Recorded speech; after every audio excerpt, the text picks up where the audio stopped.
Yeehaw! How you hanging in there, fella? Great, man. I think these things are going to annoy a lot of people. If you're listening, we're wearing aluminum foil. We're wearing spacesuits. Yeah. God, they're so crunchy. There's not many left for me to get. This is This now is I'm getting dope. into the This the is my rave. favorite one. I like the orange one for some strange reason. The white one just seems like I'm a cleanup person. Yeah. You know, like you're doing some NASA cleanup, like there's alien bodies you're trying to get rid of. But this feels like we're about to do something special. Yeah. We're protected. Yeah. I just hope it doesn't start making us sweat and we lose like 100 pounds. Well, that might This is the same shit that's on the outside of the lunar module. That cheap-looking aluminum foil. Oh, yeah. Looks like it was stuck on there with gum. Heat shield? Yeah, the heat shield. Heat shield. Whatever it is. Yeah. Whatever that fucking fake stuff is. Or the Alien. You ever see the Alien where he had to put that big sheet that was made out of this material at the very end? You ever see that movie? Was it Predator or Alien? No, the Alien, the one with Matt Damon, and he's like lost in space. Martian. The Martian. The Martian. Jesus. Oh, yeah. These are. Well, they have these for people that get like lost hiking. Like they're blankets. They'll keep you alive. You won't be cozy, but they'll keep you alive. They're like these real thin aluminum foil looking blankets. Yeah. I guess they just retain heat pretty good. Right. Pretty good. You know, like you're not getting a good night's sleep, but you might stay alive. Yeah. How are you holding up? I'm all right. Yeah. Yeah. You know, look, there's people that got it rough. The people that got it rough are, number one, medical workers. Anybody, you know, much love to anybody that's working in hospitals right now. Doctors, nurses, everybody, interns, everybody. People working the desk, god damn, you guys have it rough. You know, those are the people, number one. Number two, anybody in the hospitality industry, people serving food, restaurants, Grocery bars, store workers. fuck. Jesus. Yeah, they have it rough, but they have jobs. You know, it's rough, but their jobs are still open. The thing that drives me crazy is there's so many restaurants where these people, you know, employed 50, 60 people, and, you know, restaurants are hard. It's hard to stay open when things are great. You know, restaurants are it's one of the number one businesses that fails. Like, see if you could find the statistic, but it's something crazy. Like 70% of all restaurants fail within the first year. Because it's imagine running a restaurant. Especially what kind? Like a chicken restaurant? Like everyone has chicken Do you restaurants. remember that great restaurant that was right next to the Ice House? We used to go there all the time. Yeah, it's gone now. We God, got it was Foie good. Gras there. Oh, it was good. And the place that just replaced it just closed down. Look at this. They have a high failure rate, but knowing why can help the prospective owners. Around 60% of new restaurants fail within the first year, and nearly 80% shutter before their 5th anniversary. Wow. 80% in 5 years. So if you get a restaurant like Dan Tana's that's been open since like the 60s or something. Like did you ever eat at Dan Tana's, Jamie? Have you ever eaten Where's there? that? You don't know where Dan Tana's No. is? Oh my God, dude. We need to do a dinner at Dan Tana's. A Anytime. post-store dinner at Dan Tana's, because Dan Tana's is open. The kitchen's open till like midnight. It's phenomenal. Some of the best Italian food in all of LA. Wow. And it's on Santa Monica Boulevard, like on the border of Boys Town. Wow. It's next to the Troubadour, right? Hey, yeah, the Troubadour, where I saw Everlast recently, and Sturgill. Sturgill Simpson played the Troubadour too. Troubadour's dope. I hope Everlast is doing okay with his daughter. His daughter has, you know. He's being real smart, staying the fuck away from everybody, and they're holed up, and everybody's healthy. Last I spoke to him.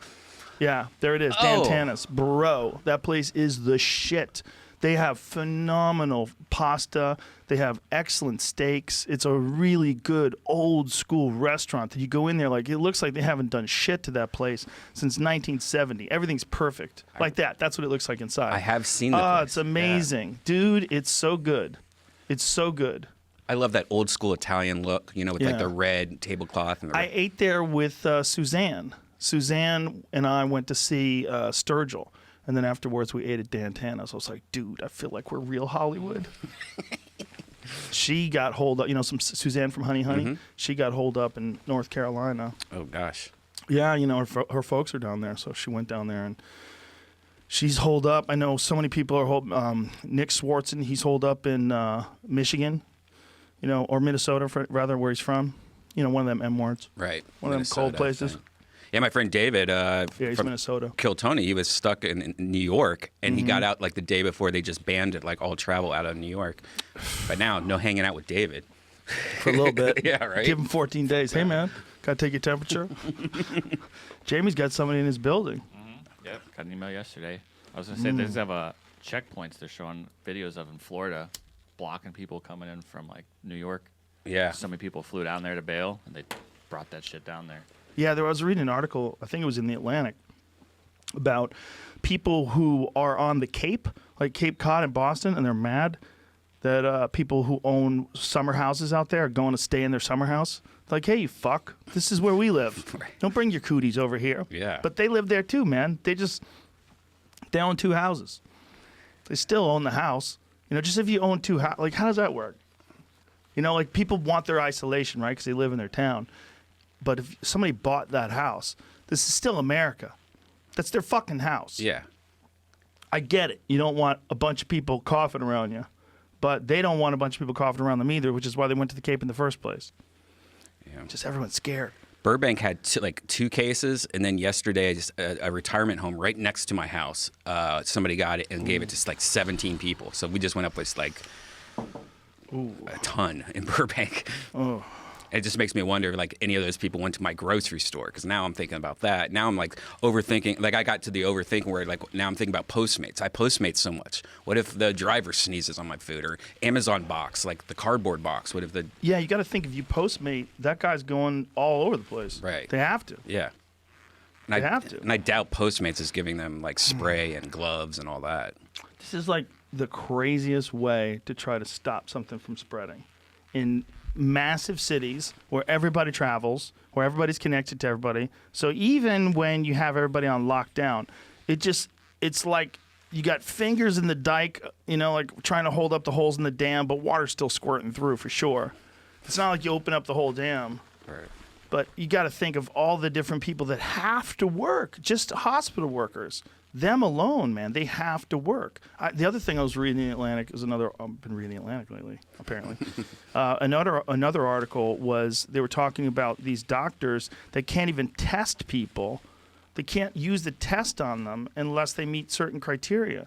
And the doctor was like, he said, when these people come, they have a fever, they're coughing, and if they didn't have coronavirus before they got here, they probably do now. I was like, oh my God. Jesus Christ.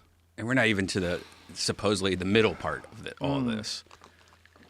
Yeah, and it's also, like, whose fault is it? Is it anybody's fault? It seems like no one has any idea what's going on. And to blame anybody, definitely bad decisions were made. Whoever ate that first bat, Ozzy, whoever did They've been eating it. bats for a long time, man. They're just like the Bee Gees down there trying to stay alive. So I was reading the article about, they said the lady who was patient 0 that got it first, she thinks she got it from being in a stall next to it somehow. She didn't say she ate like a bat, but like that she was in that market and like she was selling something else in there and like being near it. Oh, man, she's got breathing sick. bat air all day. 20 other people got it too around her or something. Oh. That's what the explanation I read yesterday was. Don't know how true that was, but that's what I was. Should we is there any reason for a bat to be a species still? Like, can't we just wipe out bats? Well, they were talking about doing that with mosquitoes. But when you play God with an ecosystem, you don't know what the unintended consequences are. There's some good examples of that. Like, you can't just do that. Like, even bringing a new species to a place where there's, it seems like the species is going to be fine, has disastrous results most of the time. If it's not a part of the system, like, it's weird, man. Like, systems, they exist in nature, and there's like all these strengths and weaknesses that balance each other out. These animals that eat other animals, and those animals eat certain plants, and those certain plants, they shit those plants out and helps fertilize other plants, and they got it down. They know what they're doing. And you throw a buffalo into that, and everybody's like, and everything gets fucked up. I mean, that's what happened to Australia. Australia and New Zealand are both crazy examples of that. Australia in particular, because so many people live there. I mean, almost as many people as live in LA live in Australia, which doesn't seem like a lot. Isn't Australia they're not letting anyone leave? I think they got. I don't know. locked down. Is that true?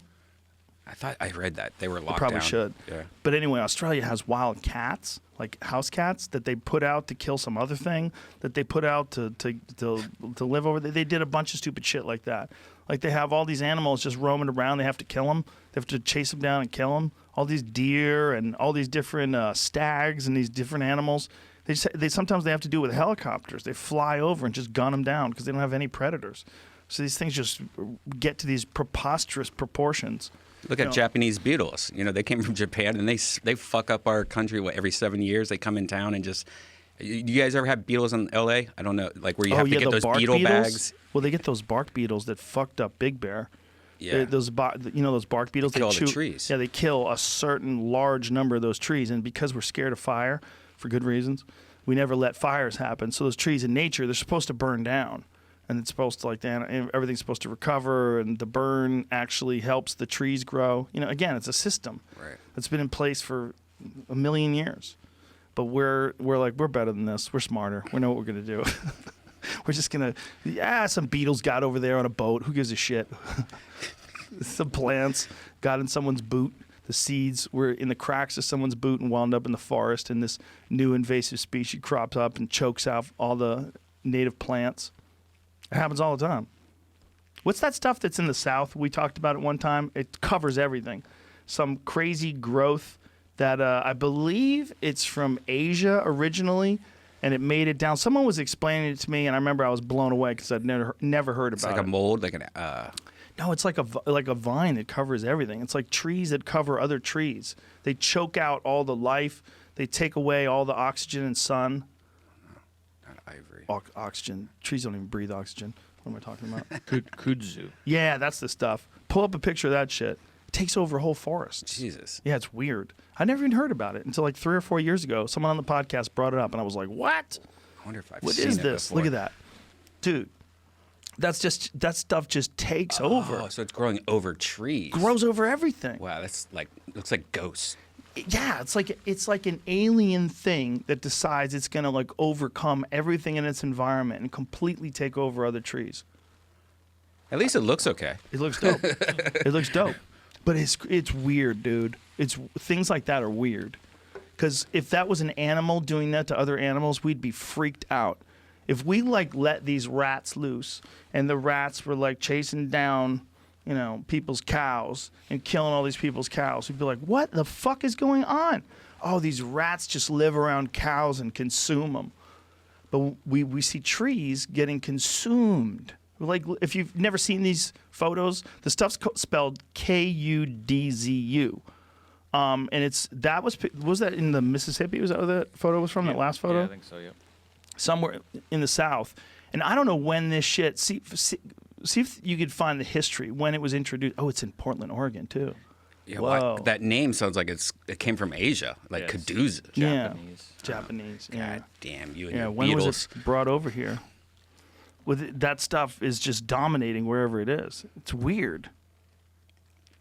It's especially when something like this is going on, like we're dealing with coronavirus, and you stop and think about the things that get 1876 Centennial Exposition in Philadelphia. Wow. That's when kudzu was introduced from Japan into the United States at the Japanese Pavilion.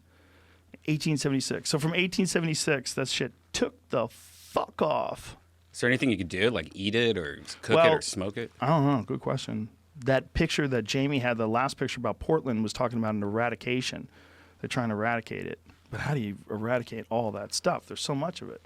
They You used just it as camo to cover up tanks and shit. Yeah, in World War II. That makes sense. Yeah. Oh my God, you'd hide in that stuff perfect. You'd never be able to see what the fuck anything is. There we go. Yeah. Kind of eat it. You can kind of eat It it. says it contains a starch, and the flowers can be made into a jelly. Whoa. It's been used as a food ingredient in East Asia, in Vietnam. The starch called, say that, bát san day. What do you think? Bak Tangai. Bát san day. It's flavored with pomelo and then used as a drink in the summer. Huh. Yeah. There you go. But it's a life form that's killing another life form, taking over massive swaths of land. And it makes me think about this coronavirus. You know, that's another different. I mean, it's not a life form; it's a virus technically, but it's obviously a thing that grows and wants life and kills and consumes bodies and takes over. And it's so easy to pass, I guess. Like, people are talking about how, like, if you let somebody pet your dog, like, if you're walking your dog and somebody goes, oh, no, and pets your And dog. stays on the dog. And then it's on your dog. Jesus Christ. Or, like, these jewels. You put your jewel down on a table, you don't even think about it, and then you put it right in your mouth. You You're called it licking a that table. dirty straw the other day. Exactly. Yeah, You're it's just a dirty holding straw. a dirty straw. You have that dirty straw in your pocket all the time. It's always rubbing up against your lint and Right. your gum. And Yeah, luckily these things are, the ends are replaceable, so you're kind of... throw it away every 5 minutes. Yeah. Just have a giant gym bag of them. My girlfriend just got one of those phone cleaners where you put your phone in and I've it has seen the UV those. lights. So now I'm Yeah. putting everything in. I'm putting jewels, car keys. It's a good move. It's a good move. I had heard about those before. I didn't know there was a thing that I found out about called a Steri stick, and they use it when they go backcountry hiking and stuff and camping, and it purifies water with a stick. Like it's an electrolyte band, and you stick it into this it's UV light, and you stick it into this it's like a straw-looking thing. The life straw. Yeah, like a lightsaber. Remember those kids' Yeah. lightsabers? Right. That's what it looks like with the clear on the outside, and you just spin. See if you can find one of those fucking things. I wouldn't And trust that. Apparently, the light kills all the bacteria, but it doesn't filter the taste. It still tastes like donkey piss. Yeah, you still get little grits of... Yeah, I mean, if you get lucky, you get a clean stream. You just run that through it, and it doesn't alter the taste of the water, which is nice. I don't know how it's working. Yeah, there's other ones, the life straws, where you can just sit there and drink urine through a Right. straw and it cleans it out as it goes. Yeah. Now, I would trust that more than just a light. Well, those get clogged up, man, and sometimes they leak. Sometimes people get giardia from those filters. They don't clean them good enough, and they get clogged up with poo, which is what giardia is. You're basically getting a disease that comes out of gopher shit. They call it beaver fever. Yeah. I wonder if this corona is going to kill joint circles, because now that seems insane. To Insane. just go out in the back of the comedy store with 20 dirty comics. And Yeah, share there it a is. joint. So that fucking thing, Oh, that weird. little lightsaber thing, Steri stick, that can. So what does it say as far as how quick it does it? This is an article about this versus the straw, like this. Steri pen, a small pen-like electronic device that emits an ultraviolet light and purifies either half a liter or 1 full liter of water at a time. The device operates on batteries and works with clean water by killing the DNA of harmful microbes and bacteria. What? How weird is that? I wonder how long it takes, though, because I know Does it say? the phone cleaner takes like 10 minutes. 1 minute later? That doesn't seem right. So once the water's safe to drink, about 1 minute later, the light turns off and flashes green. 1 minute? That's insane. I wonder if they tested it. They should test it. Yeah, you drank it, bitch. Yeah. I remember there was this one executive, and he was talking about how safe glyphosate is. That's Roundup, that stuff that they're now proving causes cancer. Proving. And lawsuits have been settled, and you know it's not good for you to consume. And this guy had a glass of it. And he's like, you could drink it. And so the guy's like, go ahead, drink it. He wouldn't drink it. Yeah, He's like, exactly. you can drink it. He brought a glass of it. Like, bitch, drink it. Did you see the guy that they just arrested for selling the coronavirus pill that supposedly kills the coronavirus? He reminds me of that old bodybuilding guy. What's that? Dan or whatever that used to sell fake. One of them back of the book guys. Yeah. Yeah. But if you look at this guy, he looks like He's insane. selling it. Well, there was some preachers that were selling it. Like Jim Baker was selling a coronavirus Right. virus cure. They straight up arrested this guy, though. Yeah. He looks like a meathead. What they say, there's nothing. But the chloroquine, there's no studies, right? There's no definitive tests, but they're still letting people try it. Is that what's going on with that? I think so. Like the couple that died took the wrong shit. They took like poison. Yeah, They cleaner. took algae. Yeah. Or bacteria killer. It's for fucking koi ponds. Yeah. It's poison. They took poison. Yeah, they just- died from taking poison. They misread or misunderstood or something. Dude, the media today is kind of spooky with their hatred of Trump is getting in the way of the accuracy of some people's reporting of the news. And that's a perfect example. By resorting to clickbait and saying that they heard it from Trump, that's not what he said. What he's talking about is a different kind of chloroquine. There's more than one different kind of it, right? Right. But if they just said, real simply, that these people died. Please be careful. There is more than one different kind of chloroquine, and chloroquine hasn't been shown definitively to work yet, and it's not necessarily safe to take. If they said that would be great. But instead, they had to say the president told people to take it. But that's not what he said. What he said is that there's hope, and we're hoping that this could be a cure or this could be a treatment. That's what he said. But that's what everybody's saying. Like, if you go and read articles about that, when doctors are talking about potential treatments, there's a bunch of different ones. There's IV, vitamin C, there's chloroquine. There's so it's this chloroquine, which is like an old school malaria medication, and then Z-Paks. They're talking about, what is that called? Zithromycin? How do you say that? I don't know. You know, but that antibiotic. They're saying that may have some effect, but these are that's what they're saying. Like, it's people who are scrambling for an answer, who are trying to help people, not sure if this is, definitely going to work or not going to work, but it shows some promise. That's what Trump talked about. Like, you can't give him a hard time for talking about what doctors are talking about, because legitimate people are talking about that combination of things. Like, just because you hate Trump, you can't distort this and make it seem like Trump did something irresponsible by talking about this hopeful disease medication, and these people took the wrong version of it and died. Like, that's a cautionary tale. It's not a chance to shit on Trump. But everything's a chance to shit on Trump. It's so exhausting. It's just, it's fucking weird, man. Well, have you seen his ratings? It's silly. He's silly. There's no doubt he does silly shit. But he's gotten a lot better at handling confrontational conversations with reporters. I was watching this one yesterday, and this reporter was asking him questions. She asked him about a few things, but she asked about people dying because of the economy failing, and him talking about, like, is there anyone that could speak to this? She says she's playing a game, right? The game is, she knows there's no real data that shows if they do that, this will happen. If the economy crashes the way they anticipated crashing, and all these people are out of work for an extended period of time, X amount of people will kill themselves. But we for sure know that economic despair is a reason why some people go into depression. Depression is a reason why some people kill themselves.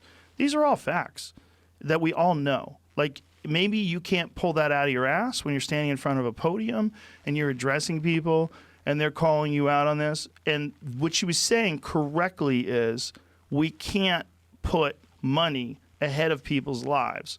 So the correct thing by most people's account is, for at least some period of time, separating everybody, maintaining this distance, and putting a stop to the number of disease, viruses, or number of people to get infected. But what he's saying is, there's also a factor that we have to consider, that all these people out of work could lead to suicide. It could lead to drug addiction. And he's right, and he's right. We all know he's right. That's irrefutable.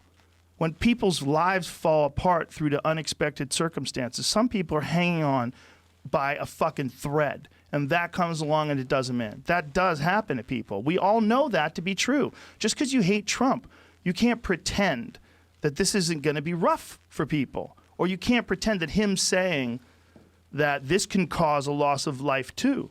I think the problem might have been, he might have said maybe more life. There's no evidence of that. That's true. There's no evidence that it might cause more loss of life. I think also we grew up always listening when at a stressful time when the president came on. You felt comforted, like his tone of voice, how he acted. You always kind of felt safer. And I think when it comes to Trump, you're just like, hey, fuck you, and this kind of shit. How's it going? Get out of here. That's the worst Trump impression ever. Hey, fuck you. He does kind of remind me of like a New York or a New Jersey guy, get this guy, cocksucker. Well, I mean, he kind of is. Yeah. He's a New York real estate mogul. You have to have a certain amount of that to thrive in New York City. Yeah. New York people are a unique breed. Bro, who got hit harder than them? They've already lost more than 1,000 people as of this morning. Yeah. That place has got it bad because they're all stacked on top of each other.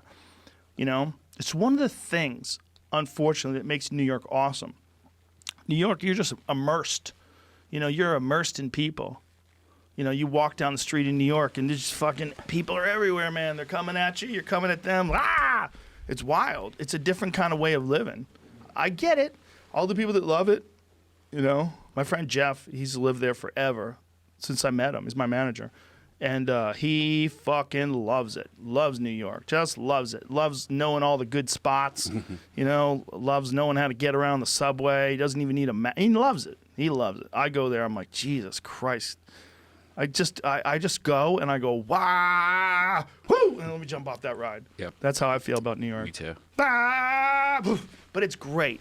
It's great. And I get it that you would want to live there. I get it. If you, especially like creative types. But Judah Friedlander was telling us it's like all bankers now. He said he goes, it's so fucking expensive to live in Manhattan. It's not like this, you know, this giant artist community anymore. He goes, everybody's sort of been pushed out to Brooklyn and pushed out to the other boroughs. It's so expensive. I looked up somebody, like a celebrity, accidentally put out his address the other day, and I was like, oh, I want to know what he lives. You know, he lives in that little 2-bedroom apartment, $3.7 million, and I was just like, what? That's so crazy. because Bro. he's been blogging from it, and it just looks like a basic apartment. 40 minutes out of Nashville, 2.7, 3.7. Is that what you said? How much? 3.7. $3.7 million will buy you a goddamn farm.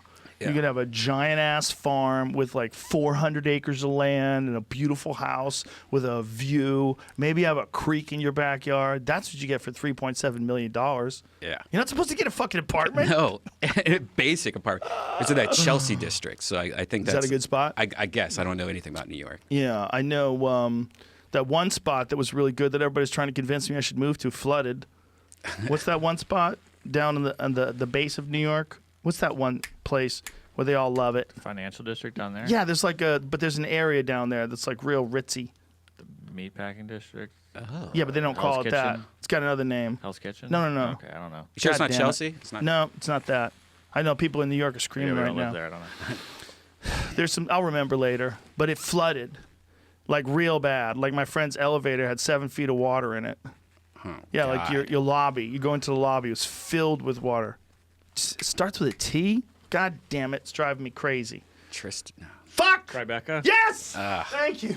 Oh my God. It's all in the same area. It's pretty close. I barely made it through. A couple blocks away. But so we went there to visit once back in the Disney when my older daughter was going to college, and when we drove around like to see what it'd be like to live in New York, we were like, "You guys are high. You can't even park. There's nowhere to park. If you want a parking spot, it costs you like $2,000. Like."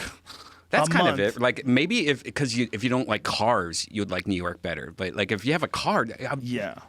Well, there's freedom that we have. There's a freedom of just being able to get in your car and just, you know, drive down to a deli at 1 a.m. and park and get out with your friends. And there's that freedom that you have to just go wherever you want with cars.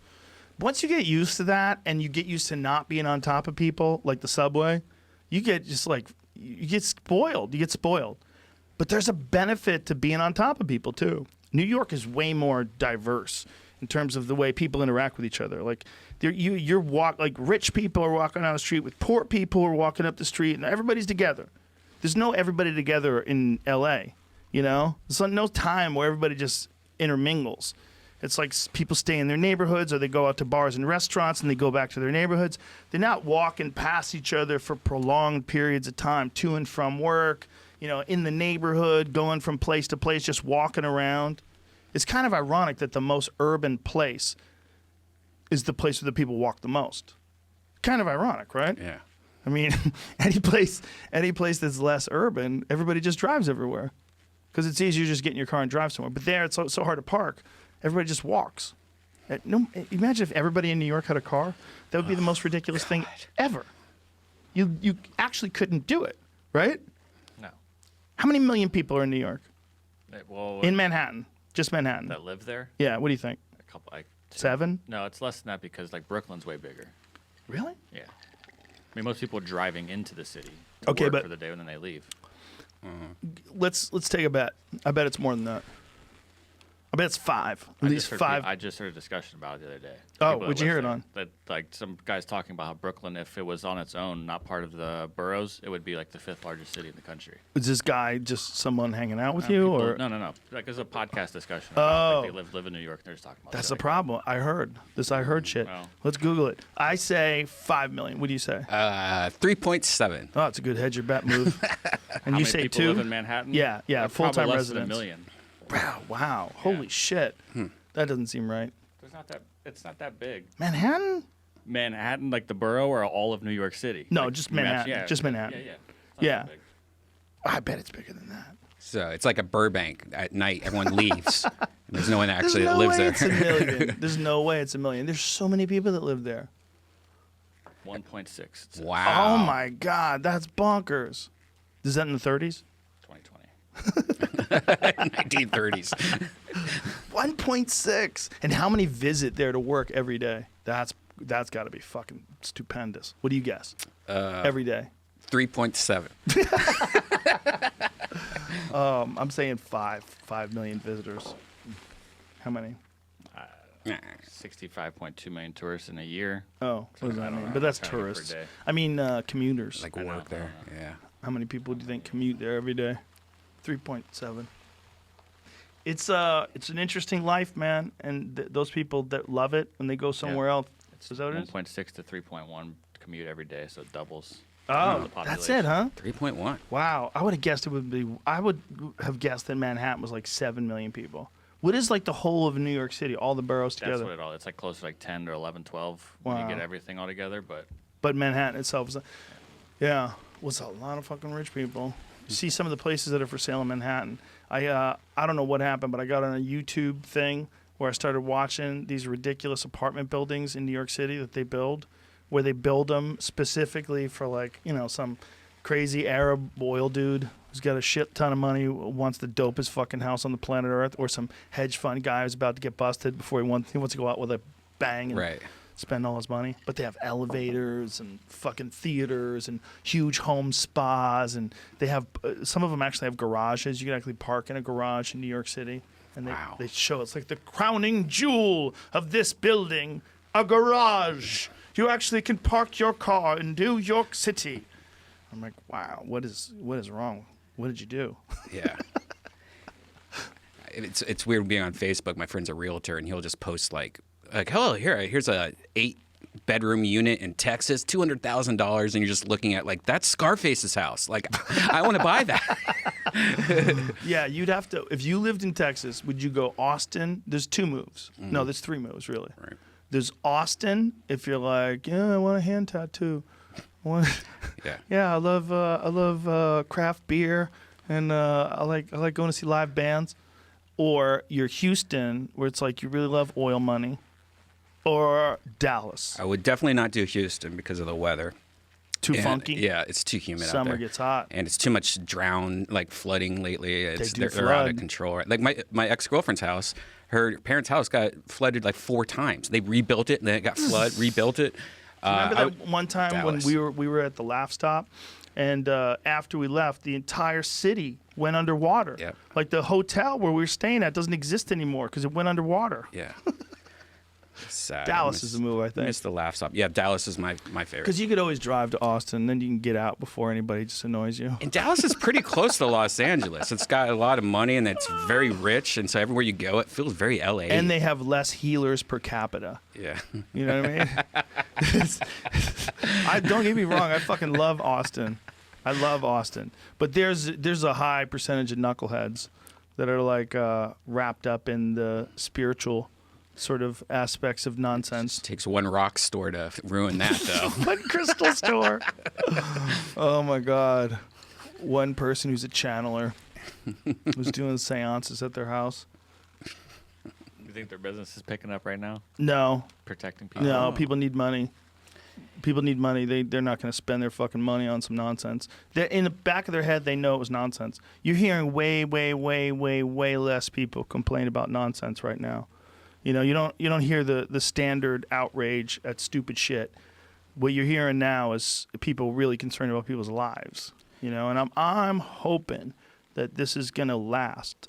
That this feeling of understanding that we are really vulnerable. We're in this together. We really are. You know, and sometimes it takes something like this to happen where you go, oh shit. But no, we really are. We're in this together. We just didn't realize it because it was easy. It was easy to get by. It's really cool seeing the neighborhood aspect of it. Like I don't know if you're on Nextdoor. I doubt you're on Nextdoor. That'd be hilarious. But Nextdoor is like, like it's a Reddit thread for your neighborhood. And just hearing people like, hey, does anyone have toilet paper? And somebody's like, oh, I'll drop off lemons, my lemon tree, and just like helping each other out. It's like, it's pretty beautiful. It didn't happen before this, Yeah, it's very cool. It's funny you say lemons. My next door neighbor, she was handing out lemons yesterday. She had a bucket, free lemons. Come take some lemons. Just set it out in front of the house. Yeah, it's there's good parts to being scared. You realize, people get cocky, man. It's one of the reasons why I like weed. One of the I've talked about this and people think I'm kidding, but one of the reasons why I like weed is it makes me paranoid. I like it. I can get cocky. People get cocky. You get confused. You can start believing some pretty stupid things about just life in general if you're not humbled by a little fear sometimes, just a little nervousness, just a little anxiety, just a little look up at the sky. What would we do if an asteroid shower just came down unannounced and just completely wiped out the power grid?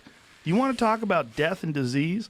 What we're experiencing now is a fucking dry run for a real apocalyptic event. This is nothing. This is nothing in comparison to stuff that could happen. We got cocky. We didn't think it could happen because nothing had happened in so long. And we'd find these craters and be like, look, we found out a spot where everybody died in, 200,000 years ago. Oh, look, here's a spot where the dinosaurs were killed 65 million years ago. There's all these spots where they keep finding these gigantic fucking craters. Here's where Noah's Ark crashed. Yeah, exactly. Whatever happened to that guy? People that are really just looking for Noah's Ark, you missed the point. Remember that guy from a long time ago and made the video Noah's Ark? Oh, yeah. I wonder what happened to that guy. Didn't that guy want us to go look at it? Yeah. No. You're like, what are you going to show me? A big boat? I'm like, bro, but if you're coming to me, you're already fucked up.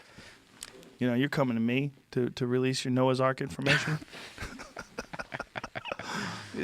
I don't think this is real, sir. But I think the Noah's Ark story is, look, you just have to put it through the filter of time, right?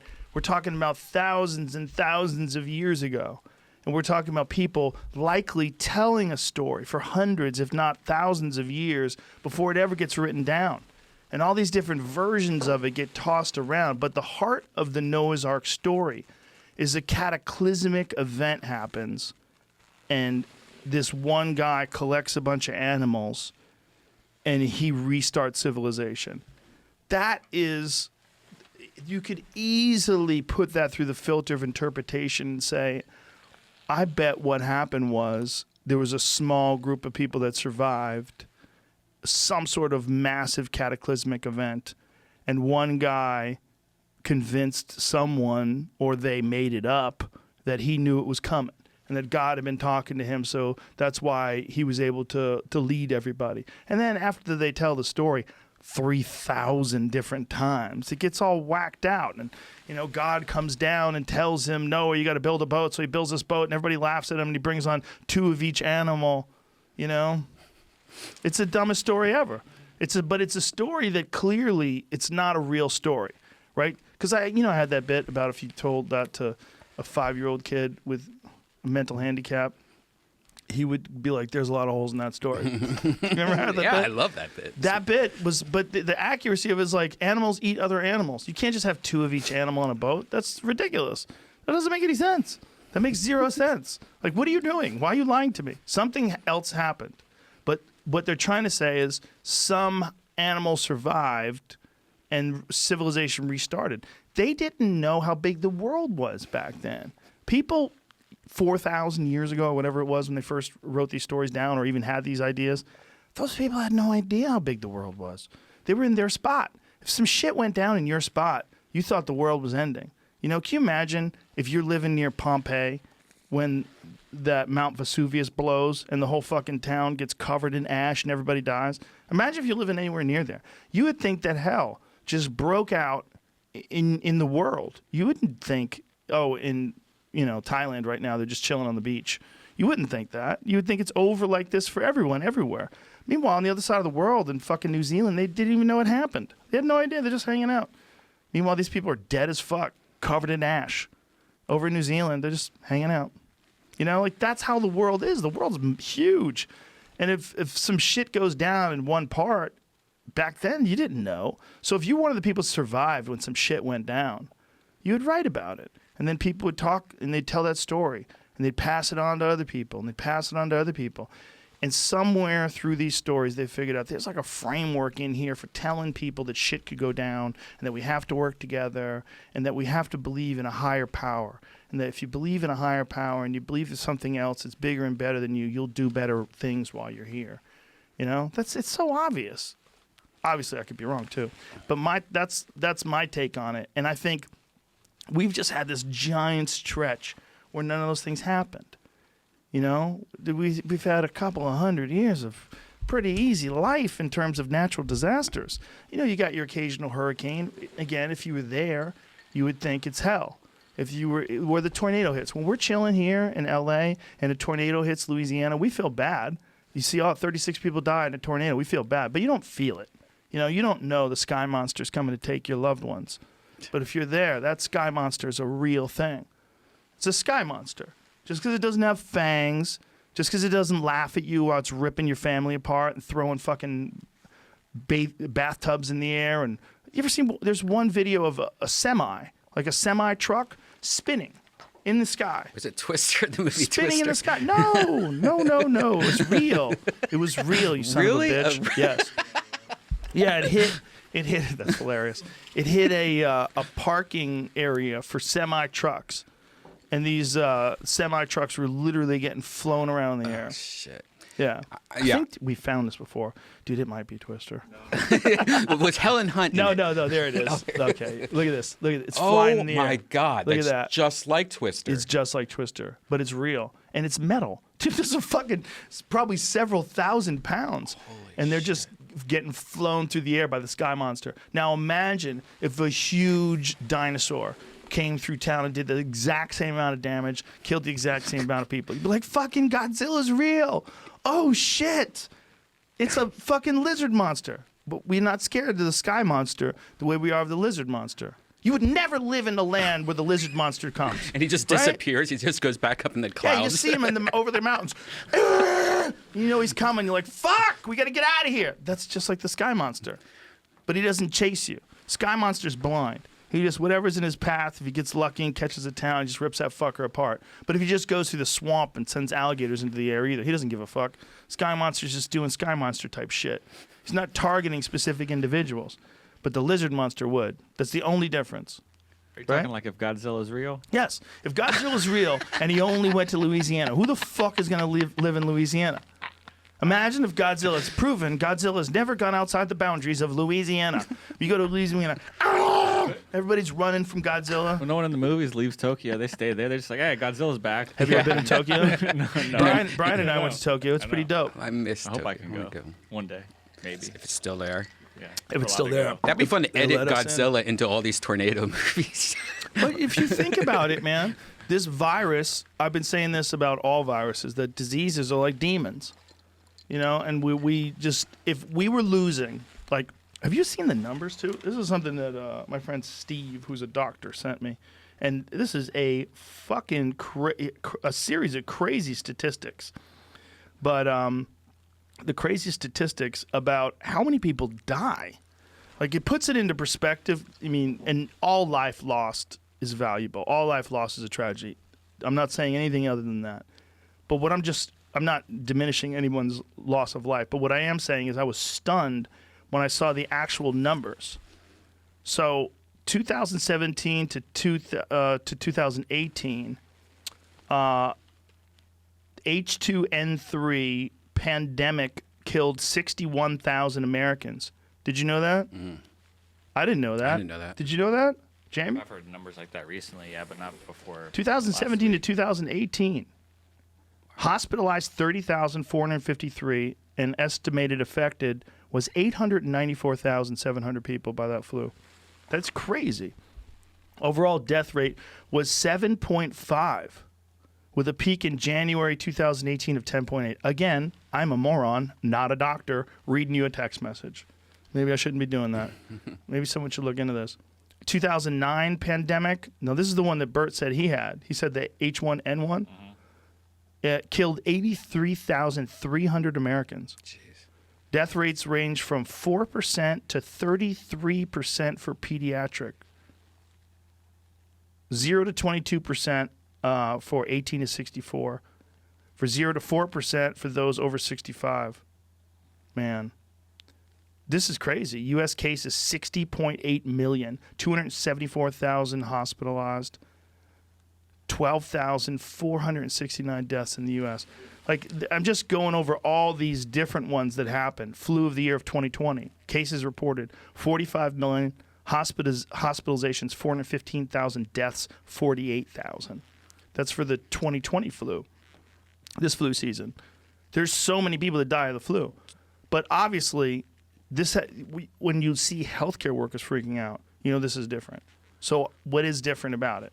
It's all at the same time. Yeah, it's all at the same time. It's new. Yeah. It's a new virus. People don't have immunity for it. They don't really know how to cure it, and it attacks the respiratory system. And it seems to have a real quick turnaround from I'm not feeling so good to I'm dead. You know, it happens very quickly for some people, shockingly so. With some of these, and it seems to affect different people in different ways. Like there's a lot going on with this one that has smart people going, we need to fucking stay home for a bit. Just everybody chill. No large gatherings. Yeah. Just chill. Do you ever get the flu shot every year? I mean, like I feel like I get the flu almost every year, but I never do the flu shot. Like Well, it seems maybe you like, should do the other thing. I don't know. Like I didn't get it last year. I don't get the flu shot. Yeah. Yeah. Is But that a I bad would. idea? It seems like it's a. I've survived and been healthy, but just eating well and not getting the flu shot, and then making sure I'm in the sauna and I exercise well and sleep well, and I've been able to shake it off.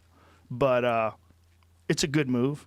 It's probably I probably should get the flu shot, and if I got the flu again, maybe I'd be like, "Fuck, man, I should have got the flu shot. Let me just get that flu shot."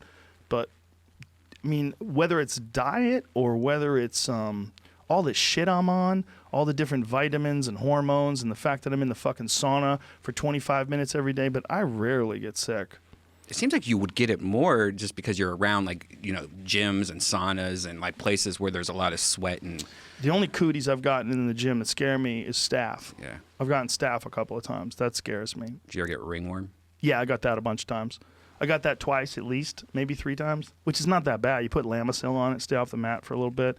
And then the products that I started using prevented or saved me from that. It's a company called Defense Soap. Yeah. I use that. It's the shit because it's all natural stuff. It's all tea tree oil and eucalyptus oil, and it's not antibiotic in that it doesn't kill off all the good bacteria. It just coats your body with this soap, and it's all like natural. It kills the bad bacteria, but it doesn't kill good bacteria. I don't understand how that works, folks. But people have known that forever. The tea tree oil and eucalyptus oil are good for infections and preventing infections. I use it because I'm like a yeasty boy. I'm very yeasty. Are you yeasty? Yeah. You get yeast infections? I give it. I give them. You give them out? Yeah, I give them out. You're lucky if you get one from me. He doling them out like awards. Yeah, I've been lucky with diseases. Knock on wood. Yeah. But it's this is a weird one if you're compromised. People that have lung issues or people that have had like I hate to say it, Brian, but vaping. Vaping, yeah, I think cigarettes and vaping, and I Can't wonder be good weed for you. smokers though, because I know it's always like Well, it's definitely not good for you. right. Right? Yeah, It's like, how bad is it for you? Tommy Chong still going. I mean, he's my canary in a coal mine. right. Because Willie Nelson's out of the game. Willie Nelson moved over to the edible game, 100%. did? Yes, he did. I didn't know Couldn't that. take the smoking anymore. Wow. Yeah, smoking was fucking him up. So he moved over to the edible game. What if he Except starts? still fucks your lungs up. Maybe You're he's still gonna start coughing. making psychedelic songs at 90. You still just- gotta sing. Right. Yeah. Tommy Chong doesn't have to sing, right? It's true. So Willie's got True. to sing songs. So Yeah, and the just the smoke, just the hot smoke, and apparently the number of joints that guy can put away is supposed to be terrifying. Toby Keith wrote a song about it. I'll never smoke weed with Willie again. He wrote a song about getting high with Willie. Like everybody says that. Like you get high with Willie. Snoop versus Willie. Who do you got? I gotta go with Snoop. Yeah. I just gotta go with Snoop. I go with Snoop all day. Yeah. Out of respect. But Snoop is such a G. He might lay down. He might take a dive just for Willie, so Willie feels better. You know what I mean? It's like It's true. I can win another day. This is Willie Nelson. Snoop Dogg might take a dive in that one. But if they really wanted to go head to head, Snoop's gonna be awake for days, just still smoking. Do you think Willie smokes blunts? Though? Not that he can't, but do you think he does? Like Snoop fucking tears down blunts. Yeah. I don't know It's a what. different Willie, thing. well, Willie used to smoke cigarettes, right? So I bet he avoids blunts. Or he loves them. Nice. I know a lot of people that Yeah. quit smoking. They're like, no, I'm a blunt guy. I'm like, oh, Right. okay, we know what's going on here. Exactly. Well, I know a guy who used cigars to get off of cigarettes. Started smoking cigars and got his nicotine fix, but felt better because he wasn't inhaling and just you just keep it in your mouth so your breath stinks. Smell up the place wherever you're at. Yeah, you don't like cigars. No, I don't hilarious. mind them. I just like when you go to a place like say you're at the Comedy Store front patio and 5 people are smoking cigars. It's kind of yeah. like Yeah. get me the fuck out of here. It's That's a little obnoxious. Yeah. That's a little of a little dick swingy. yeah, Yeah, because you're pretty much just You're taking making over people the smell air. it. Yeah. You're making people smell you. Like if you go to the best place to go is one of those cigar bars. Yeah. Because there's a bunch of other cigar dorks in there, and you guys can all get together. And apparently, is this true? Are cigar bars essential? Is that one of those essential businesses that are open? I mean, if pot shops are, I can imagine. Yeah. Because here's the thing: people do get addicted to tobacco. Right. So what do you do about that? Do you say, "Hey, now's the time to quit"? Right. Sorry, you can't go anywhere. Or do you let them, if that's how they get their tobacco fix, do you let them? What do you think? I would say they're non-essential, but I mean, pot But shops liquor surprise me. stores. Look at gun shops, man. My studio in Burbank's by 3 gun shops. I had no idea, but there's 3 right next door to me, and there's lines going down the street like a mile long Yep. just to get a gun. Yeah, a we lot have of- a 10-day waiting grade. So it's- Yeah, but still, 10 days later, you got a gun. Right. A lot of liberals changed their fucking tune. I have quite a few friends Yeah. who would never consider having a gun. I had a conversation with one of them yesterday. He's like, I've never had a gun in my life, never considered a gun. I have a gun now. I'm like, yeah, that's probably smart. Yeah. Better to have it and not to need it than to need it and not to have it. Right. And, I'm hoping people come together. I'm not hoping this turns into some crazy shootout in the streets. But I'm happy that people understand why people wanted guns in the first place. Because these things can happen. And right now, nothing has happened. Nothing really bad. But we're in a state of chaos. And states of chaos deteriorate or they go away. They don't, it's not like this is the new normal, I don't think. If it's just like this, then great. We don't need any more guns, basically. It's like we've got a good amount of guns. It's not like everybody needs to go out and get a gun who never considered it before. But if it gets crazy, then you should have a gun, right? Like if you don't want to have a gun, I don't think you should have to have a gun. But what are you going to do if the whole thing completely falls apart? Imagine this scenario. How would you feel if there's only a few people in your neighborhood with guns? And there was people that were coming in and robbing, killing people because we had gone all Walking Dead, because the power had been off from the asteroid shower for 6 months. There's no way to even tell these people are coming. But there's only 2 people in your block with guns. But there's 30 houses. Well, what the fuck are you going to do?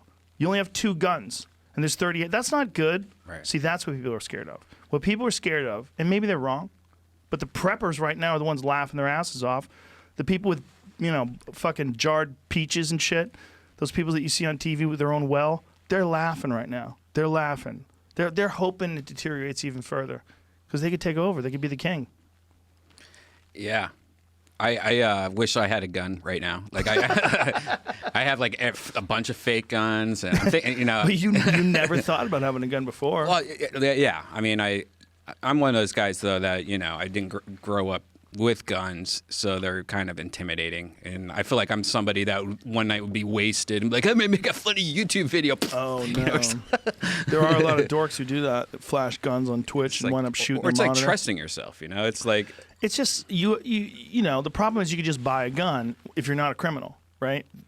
If you want to drive a car, you got to take a test. But a car is not specifically designed to kill someone. It can kill someone accidentally. It's not specifically designed to kill someone. A gun is specifically designed to kill, Yeah. and you don't even have to fucking show you know how to use it. right. That worries me too, because that line by my house was a lot of middle-aged Karens. Oh God, did they train you there? Like I don't even know the process. It seems like you should go through like a training gun course. You definitely should, and better not pull a prank on Karen. Right. Karen might be locked and loaded on I want to 18 talk to the fucking Adderalls. manager. Pissing in her carpet because she's too scared to get up, and she's sure that sound is a serial killer making its way up her stairs. Meanwhile, it's her cousin coming to check in on her. That kind of stuff happens. Yeah. People are nuts, man. And you can just get a gun. If you're not a criminal, you don't have mental health problems, you can just get a gun. And you definitely should know how to use it. And it's just, there's two schools of thought. The Texas school of thought is a well-armed society is a polite society. And guess what? They're right in a lot of ways. That's right, too. Another school of thought is, wouldn't it be great if no one had a gun and you never had to worry about getting shot? Yup, that's good, too. Also, wouldn't it be great if the government was awesome and you knew they would never turn tyrannical on you? Yeah, that'd be good. But that's not true, right? Because the government's made it out of people, and look at China. You know what? What's happening in China happening here, right? We all agree to that. We don't want to live under a military dictatorship. I don't care how good it looks. That sounds terrible for us. We don't want that. So we know that's real. It's happening right now. Other people trapped in a country, they can't even use a real internet, right? They can't even get on Twitter. They can't get on Facebook. Brian Callen did a movie there. They took his phone away. They gave him a new phone with Chinese social media on it. They're like, you could use this. That's it. They wouldn't let him on Twitter. He couldn't go on Instagram. Yeah. He needs a VPN. You can't work. It doesn't work. Oh, they block him over VPNs there. don't even work? Dude, Oh, they block shit. everything over there. Apparently, some VPNs work in Hong Kong. But Hong Kong's not, it's sort of a different situation than mainland China. Bro, it's weird that people can live the way those Chinese people are under the fist of a government that, like, pulls people out of... Did you see those people that got dragged away because they tested positive for corona? Mm-hmm. Where are those people going? Landfill. Yeah, who the fuck knows, man? That's happening at the same time as us. As we have so much freedom that people are, like, looking for shit to get upset about. Like taking some of Trump, and Trump no doubt has said ridiculous shit. That's not my point. It's not that he's infallible and he's always right. It's that you're wasting time playing gotcha with the president of the United States in the middle of a pandemic. Like, why, he's going to say dumb shit. Get used to it. But don't harp on that. Let's figure out what the fuck needs to be done. That's what we need to figure out. And I don't think anybody knows. They're waiting in New York for it to peak. And so that's why they wanted all those ventilators. And they're going to set up some things in parks and shit. In the Javits Center, apparently, they're going to set up some sort of a temporary hospital unit. Like, whew, this is crazy, man. It's really cool seeing all the manufacturing plants like Tesla and stuff making ventilators and converting their factories to make hand sanitizers and stuff like that. People who know how to make masks and shit. Yeah, printing masks. Jordy's brother, our friend Jordy from Comedy Central. Yeah, he I think it was Jordy. His brother is the one printing out the masks. Oh, that's very cool. There's quite a few companies that are doing that. That's very cool. Yeah, it's bro, weird times. Put it mildly, right? Yeah. Nothing feels normal. You wake up in the morning, like, how am I supposed to feel? Wake up in the morning. What are you talking? I mean, like now it's like I go tomorrow. I'm like, okay, nothing to do tomorrow at all. Well, I guess I could just stay up all night and go to sleep when I want to. Yeah, no, I went to bed at like 9 in the morning. I just played VR all night and ate mushrooms. Like right now, eating mushrooms is a little too crazy though. I wish like halfway through I was like, this is like where you're going and thinking. Yeah. It was a little rough. We just have to know that this. Now we know that this can happen. Now we know. We didn't know. We weren't getting all the information. But just the things that also are deadly, that also affect so many people, like that list that I read off. Is that right? Saying that shit I read right? What do you think? It seems like it would be. But I mean, nowadays, like you get all these like doctor lists on Facebook. You never know what's real and what's not. This is from a friend of mine who's a legitimate doctor. Is that correct? Are those numbers correct? We should probably say. Let's let's Google the numbers again. So what did I say? We'll start off with the first one. The first one was Michael Yo apparently put out a video today. Oh, did he? Yeah. He's back. Okay, let's look at this one. The 2017 to 2018 H2N3 virus pandemic that killed 61,000 I was Americans. looking that up. The hardest part with that right now is those numbers have been accumulated over a year plus, and we only have had a month or whatever to collect these numbers right now. Yeah, I mean, it even says 2017, 2018. But over a year, it killed 61,000 people. Now, the other one was the big one at the end. The flu for this year, for 2020. Oh, the flu. Cases reported 45 million. Wow. Hospitalizations 415,000. Deaths 48,000. That's worldwide? No, it's the United States. Oh, really? Yeah, Wow. I know. That's what I'm I saying. haven't even heard about the flu this year. But that's the thing. It's like it's not sexy because it happens every year. Right. You know, it's like the Sky Monster. If the Sky Monster never appeared before, and then one day the first tornado hit and tore apart Nashville, we'd be like, "What in the fuck is God's mad at us?" Right? That's how they used to feel back in the. It's just one person's case I read. Remember last week I read someone that got tested for the flu and they tested positive, and then weeks later got tested for the COVID-19 and then tested positive for that. But they weren't tested for COVID at the time. They were tested for the flu because they didn't have a test. Right. So there could be a lot of people that tested positive for the flu maybe that Sure. never had a COVID-19 test. Yeah, could be. Yeah, I mean, do they? I mean, I guess it depends on whether or not they have the tests available in different places too, right?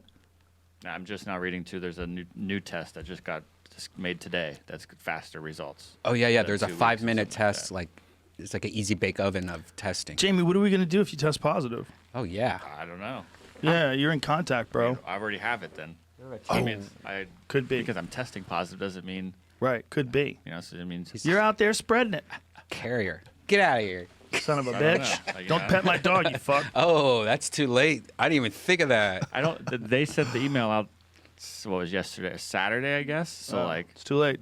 when the fuck did they get it? Right. That's when they got it to the hospital and called the apartment building and said, "Hey, you might want to let everybody know." Are you So, like, washing your hands a lot? You guys doing the whole thing? Oh, yeah. I'm washing the shit out of my hands. My hands are annoyed at me. Dried. They're like, "What are I'm you lucky I doing?" got some hand sanitizer. Like, Oh, before the crash. Right before it happened, the crash, I was opening up for Tom Green in San Diego, and Tom Green was the first person that I knew that was kind of like panicking a little. Like he's like, I just bought a crate of Lysol, mini Lysols, and he was spraying the microphone down on stage, Whoa. and I was like, he's taking a little overboard. Literally, like a week later, everyone's doing that. I'm Tom like, Green ahead of the curve. Yeah. Yeah. Fuck. It's spooky, dude. Who was it that had a friend? Was it Tom Papa, whose friend was warning him long in advance? No, it wasn't Tom Papa. It was Bert Kreischer. Bert Kreischer had a friend who was warning him way in advance. Listen, you need to isolate. You need to get your family out. And he was like, what? It was Bert, right? Put your shirt on. Yeah, take your shirt on, put your shirt back on. You're you need to isolate quickly, get away from everybody, because it's going to spread right through America. And he was like, what? And this was apparently in February. And he was like, this lady's crazy. Wow. And then he texted her like in the beginning of March when it was on and popping. He's like, you're right. My point about showing those numbers was not to diminish the impact of this current pandemic. It was just to highlight the fact that we live in a war zone. We live in a virus war zone that takes out thousands of people every year in this country. And I don't think most of us are really keeping our eye on that. You know, like you hear about deaths by the flu, and you know they're never shocking. Deaths by some new thing for some reason, even if it's the same number of deaths or less, even right? So far less, freak us the fuck out. Seems like it's happening more though. Like if you go on TMZ, it's like somebody dies every day, like this old, philosopher or this old poet or this old musician, and Yeah. it's like you never hear that in the past. Like, oh, he died of the flu. That guy died of the flu. That guy died of the flu. Here we go. Jamie just pulled something up. A total of 19,543 laboratory-confirmed influenza-associated hospitalizations were reported by FluServe-Net sites between October 2019 and March 21, 2020. 41,172.1% were associated with influenza A virus. What's that? That's only 14,000. 14,000. What did I say? 41. Oh, whoops. What am I, dyslexic? Influenza, okay, 5,335, 27.3% with influenza B. That's true too, right? If you get an influenza A shot and it's influenza B, you might catch it anyway. That's annoying. So that's a lot of people, right? So we got 19,500 and 5,300 and 14,100. Yeah. My theory is that you're born sucking your thumb. You were supposed to suck your thumb your whole life, and it was supposed to keep your immune system strong so that it would fight all these. Look at the hospitalization rate was 67.3% per. Oh no, 67.3 per 100,000 population, which is higher than all recent seasons, except for the 2017 to 2018 season. Rates in children 0 to 4 years old and adults 18 to 49 are now the highest CDC has on record for these age groups, surpassing the rate reported during the 2009 H1N1 pandemic. Hospitalization rates for school-age children are higher than any recent regular season, but lower than rates during the pandemic. So what happened in 2009 when the H1N1 kicked in and killed all those people? They didn't shut anything down. When I think what I've been hearing is like after 1,000 people died is when things started changing, and I don't really remember what was changing back then. I don't remember. I don't either. Do you remember? No, it's We should talk to Bert again. Yeah. Bert had it. He had the H1N1. He did? Yeah, he did. Yeah, he said it was the sickest he's ever been in his life. And it was 2009 when it was all going down. And he said he couldn't sleep. He was so uncomfortable. He was in just constant pain and aching. He said never felt sicker ever in his life. And that killed a lot of people. I've had a flu like that before where, you're just puking, shitting. You can't hold anything in. You're sweating. You're waking up, Was that 2009? I don't think it was. I feel like it was like 5 years ago or something like that, 6 years ago. They can get you. I hope another thing that comes out of here is people take their fucking immune system more seriously. Yeah. Support your immune system, I mean, if this makes just a little shift in the number of people that get healthy, little shift in the number of people that start taking vitamins and exercising and, just do something, man, something. Put a heavy backpack on, go for a walk, do something. Listen to the podcast. Oh, I'm listening to this Aaron Hernandez podcast. Oh. Wondery has this podcast called Gladiator about Aaron Hernandez. Holy shit. First of all, it's a great podcast. You ever listen to Wondery? Mm-mm. They know what they're doing, man. It's like really good editing and sound editing, and they put depth to it with all these different sound effects and stuff, and different people's interviews and discussions, people that knew Aaron Hernandez. But holy fuck, what a crazy story. Did you watch the Tiger thing, obviously? I have only watched one part of one episode. Oh, okay. I'm saving surprised. I know. I went through all episodes in one sitting last night. You got to understand, I have gone down so many tiger rabbit holes. I'm terrified to start another one. You remember that whole bit that I had about Texas and tigers from Triggered? Mm-hmm. Dude, I went on a rabbit hole of tiger owners and people that own tigers in their backyard. I because think of you're that. going to love it. Like, you love the Wild West. But it's I wrote like that bit times a already. million. Yeah, I know. That bit's done. I know, but you got to see this. It's every person's. And there's so many twists and turns that you're like, this is not real life. This is not. This didn't happen. Like, but it did. Yeah. Yeah. Listen, I have all the faith in the world that white trash people could be unbelievable. God. Yeah, but there's so much more to it that's like insane that we haven't heard of this guy before. Like, I don't. Like, I know, right? Like, he also had an internet show during all this, like an Alex Jones type internet show. I feel like I would have seen it because his name, it was like Joe TV. And I'm like, of course, back in the day. Joe Exotic TV, yeah, right? But is that what it is? Yeah. Now, did he have it on YouTube, or did he only have it on his website? I think he had it on Ustream back in the day, like we did. That's what I'm saying. Like, how did we not see this? No but I could shit. be wrong. But People yeah. didn't care that much back then about people living with tigers. Shaquille O'Neal. 2011, Louis. You might have already seen some of this stuff and not known. Louis it. Theroux? Yeah, he did a documentary with Joe Exotic. Oh, did Joe Exotic have his legs back then, or no? Joe had his legs the whole time. That was one of the guys that worked for him. yeah. That lost his legs, but yeah. Oh, He does the whole hour-long, like, Wow. full documentary with him. Oh, no shit. Yeah. I'd like to see that. Yeah, I got obsessed with him last night. I just, added him on Instagram, looking back at all the photos. Dude. And Louis Theroux is the shit. His documentaries are so good. He's absolutely one of my favorite because he's got this style of talking to people that eventually annoys them into yelling at him. whether it's the Westboro Baptist Church or my favorite one was this. He was at this wild game park in Africa where people go over there and like shoot rhinos, and you know they pay X amount for that and Y amount for this, and he interviews these people in these wild game parks, and he stays there for like 3 weeks, and eventually just annoys this guy to the point where the guy snaps, and has this rant about Africa, about the only way that these animals are ever going to survive is if they're worth something. He's like, Africa is fucked. And the way he was saying it to him was like this really intense speech that he gave to Theroux, like all Theroux's annoying him for all those days and standing by him like this. So you're about to feed the tiger. Oh God. It wasn't tigers, but he had lions, Right. and they had like a dead cow, and they threw it overboard. They was throwing these chunks over the fence, and these lions would just tear it apart. And I'm like, oh my God. And he's there, standing there watching this through like 2 fences. Then there's a pickup truck, and you look in these things' eyes. They look fucking ferocious and so angry. They look so angry that they're in that cage, and so angry that they have to get their food this way. And he was just pestering this dude, pestering him. It's great. It's one of my favorite documentaries ever on how perplexing that situation is in Africa. They have more animals there than ever. Like all their different animals that were on the verge of extinction are now thriving. But they're thriving because they're valuable, and people go over there to shoot them. So it's like, oh, whew, what do you make of that? That's people. That's people. We're so messy.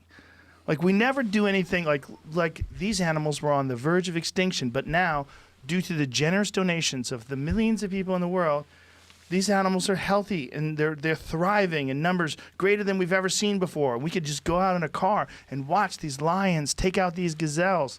There's no way they'd pay for it that way. If you want to make real money, you got to make it valuable for people to go over there and shoot those things and eat them. That's just fucked. That's fucked. It's kind of crazy because it's the only way that it works. Like we're so selfish. But on the other hand, I heard kudu meat is delicious. Really? Yeah, I heard it's the best. If you want to go shoot a kudu, you go over there with your friends, you enjoy nice cooked meals. There's kudu everywhere. You go out, you shoot one, take a picture with it. Hey, we had a good time in Africa. You eat it. Yeah, we ate it. It was awesome. Brought a bunch of it back, froze it. I mean, you're eating burgers anyway. Isn't it better to just go out there and shoot a kudu with a rifle and have a crazy story behind it and a memory that you'll never forget, and also a respect? But we don't think about it that way. We think, God damn it, they're only worth something if you could shoot at them. It would be nice if it was both. Maybe if there's competing conservation efforts. Like one conservation effort, like the people that want no animals getting shot, like you guys can have this ranch. Let's see how you do. And then the people that want to pay to shoot animals have the other ranch, and that ranch has a fuckload of money. Which one's going to do better? The one that operates on donations, or the one where people fly from Cincinnati to shoot a kudu?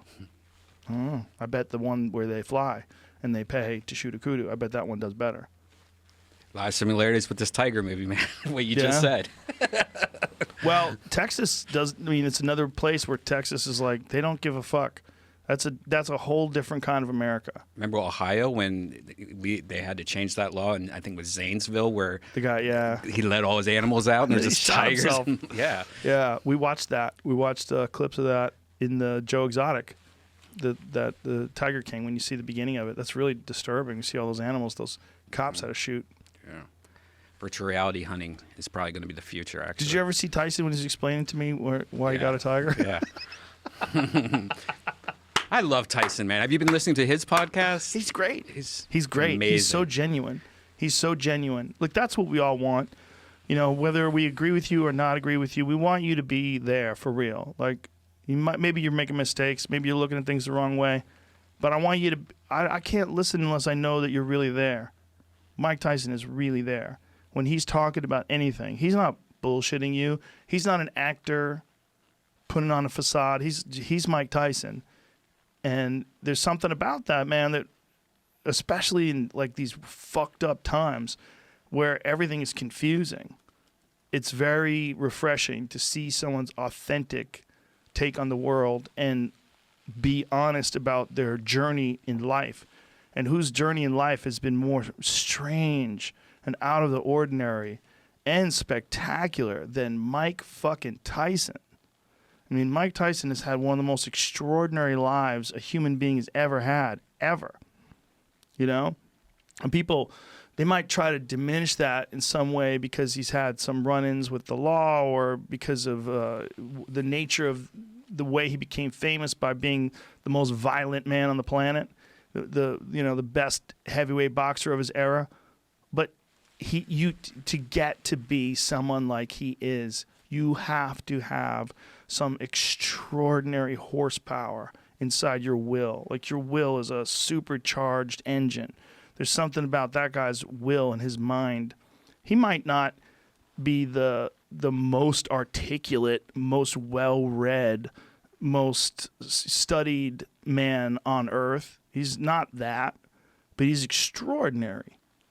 You have to be extraordinary to do what he did. There's no way around it.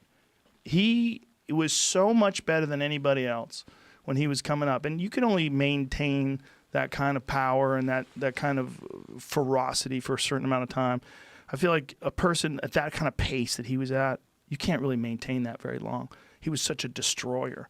But if you go back and watch him knocking out Michael Spinks and knocking out Marvis Frazier and just smashing Larry Holmes, when Larry Holmes was still, I think Larry Holmes was in his 30s. He was still, he wasn't in his prime, but he was still Larry fucking Holmes.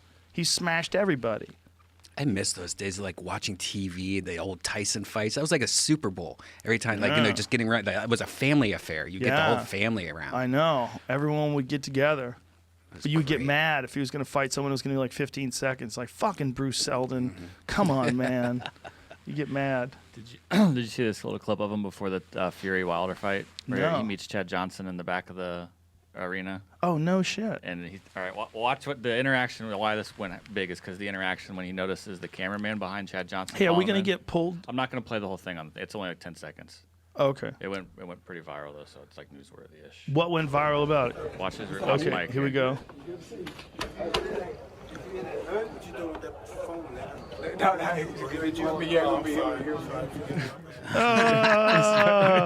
That dude's filming. He's like, "What'd you do with that phone?" He got right in his face. Shit his pants probably.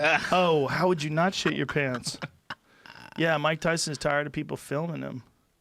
I found him to be very sincere. I really enjoy his company. Like, I enjoyed talking to him before the show. It's kind of surreal. I met him at the UFC. I met him at the UFC a few years back. I got a photo with him, and he's like, "You're that dude who smokes all that weed." And I started laughing. I went, "What's up, man?" Mike Tyson knowing who I was just strange. Him wearing that biker's jacket, the old black classic Fonzie's biker's jacket. Yeah, old school. Kind of like that looks cool. I want to go back to. Yeah, he's an interesting guy, man, for sure. I love that he's got his podcast. He was gonna. They asked me to be on it through Skype. I'm just gonna wait. I want to be there in person, man. Where's he recorded at? Wait till that shit blows over, and then I'll go visit. Look at that. He's cool. Yeah, he's great, man. Yeah, he's getting really good at this. Him and Eminem. Oh shit, a that's trip. Eminem. Yeah. Yeah. Yeah, very interesting. How did Eminem get a black beard? What happened? Didn't he used to have blonde He hair? dyed his hair. He dyed everything? His face hair? I don't think he had face hair. No, I think he bleached his hair when it was blonde, right? Is that what it is? Yeah. So Yeah. that's his real hair color? Yeah. That or he Oh, okay. he probably does what I do, put a little Just for Men on it. In the beard? Yeah, that shit can fuck your face up, man. I did a rabbit hole one day on the Just for Men, and I saw this guy who had his face burned. Yeah, he had like burns, like chemical burns on his face from, maybe it wasn't Just for Men, but some kind of It was beard. hair dye, probably. We'll find Sorry, out. Hair dye. So you got to wash it out. You can't just leave. Yeah, Just for Men. Well, he wanted it really dark. Yeah. He wanted to really freak people out. See, but you Google like hair dye face burn. I mean, it's a fucking chemical, man. Shaved my head last night because of Greg Fitzsimmons, man. You like He got rid of the sides. I needed a haircut. I'm not. It's gonna be a month till I get a haircut. Yeah, there's something about the sides that hold you back. If you're a bald man with the sides, Yeah, unless you're doing a lot of acid. Even I just was thinking about this. You're supposed to like test any spot. hair dye on your skin just to make sure you don't have any sort of bad reactions to it. Bro, Like, who's reading that? No one's you're- reading that. You almost have to, but like no one does. I know, but dudes don't read. When I bleached my hair, I used to bleach my hair like once a year.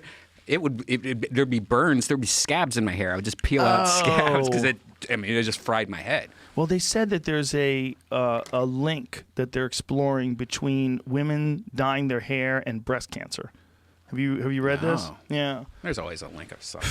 That's a scary link, though, man. But if Yeah. you think about it, if a woman is dyeing her hair on a regular basis, how often do chicks dye their hair? Every 2 months. Every 2 months? If it's Depending on- gray. Imagine if you take in poison every 2 months. Because your skin is, the dermis of your skin, the epidermis, your skin absorbs all kinds of stuff. I mean, your skin absorbs magnesium through the float tank. It's This one of study says it's for permanent hair dye and chemical hair straighteners. So it's not quite the same as like what most people use. Most people use like a semi-permanent. what is for permanent hair dye? The researchers say women who use permanent hair dye and chemical hair straighteners have a higher risk for breast cancer. Oh, okay. So it's not the temporary hair dye that most gals get. Right. So all these chicks going gray need to cut it out. I'd like it if you pretend you're not aging, please. Yeah. Go back. What would you rather have, though? A woman that had long gray hair or just shaved her head? I don't listen, man. I don't want to answer these questions. However, experts say women shouldn't give up hair products based on this study alone. What experts say? Who the fucking? I hate when they say that. Experts say. Who experts in what? Well, I'm really good at Parcheesi. National Institute Yeah. of Health. Yeah. What do they know? Nothing, right?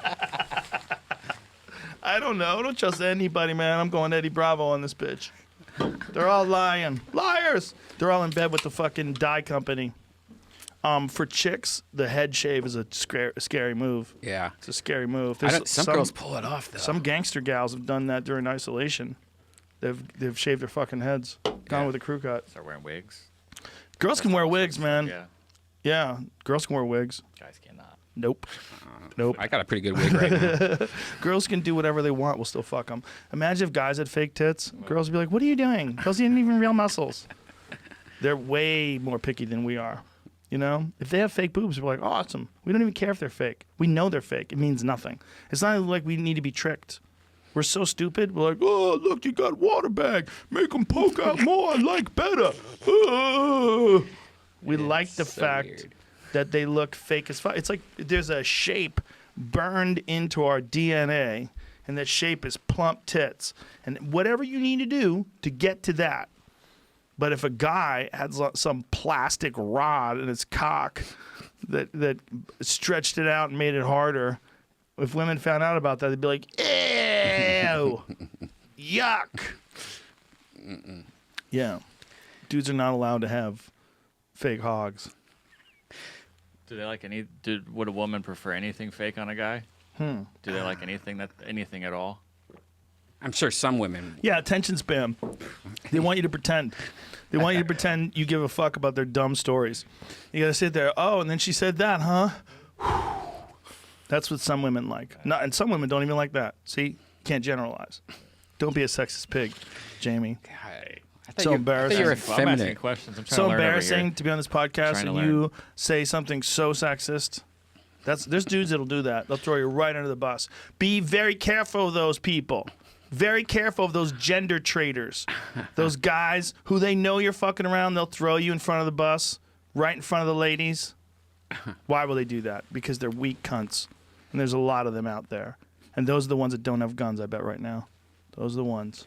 Those are the ones that are 13th in line at the gun store, and it's 10 to 5, and they know they're not going to make it. Fuck! I need a gun! Fuck! Did they close them? Does the gun stores? Did I hear that? No, they're 24 hours. They give away guns. They drop them out of helicopters through the roof, and then they just distribute them evenly. They were supposed to close them, and then they didn't in Burbank, and then they said they were going to just raid the place if they don't close them. And then I think Trump just said yesterday or 2 days ago that it's considered Essential. Essential. Essential.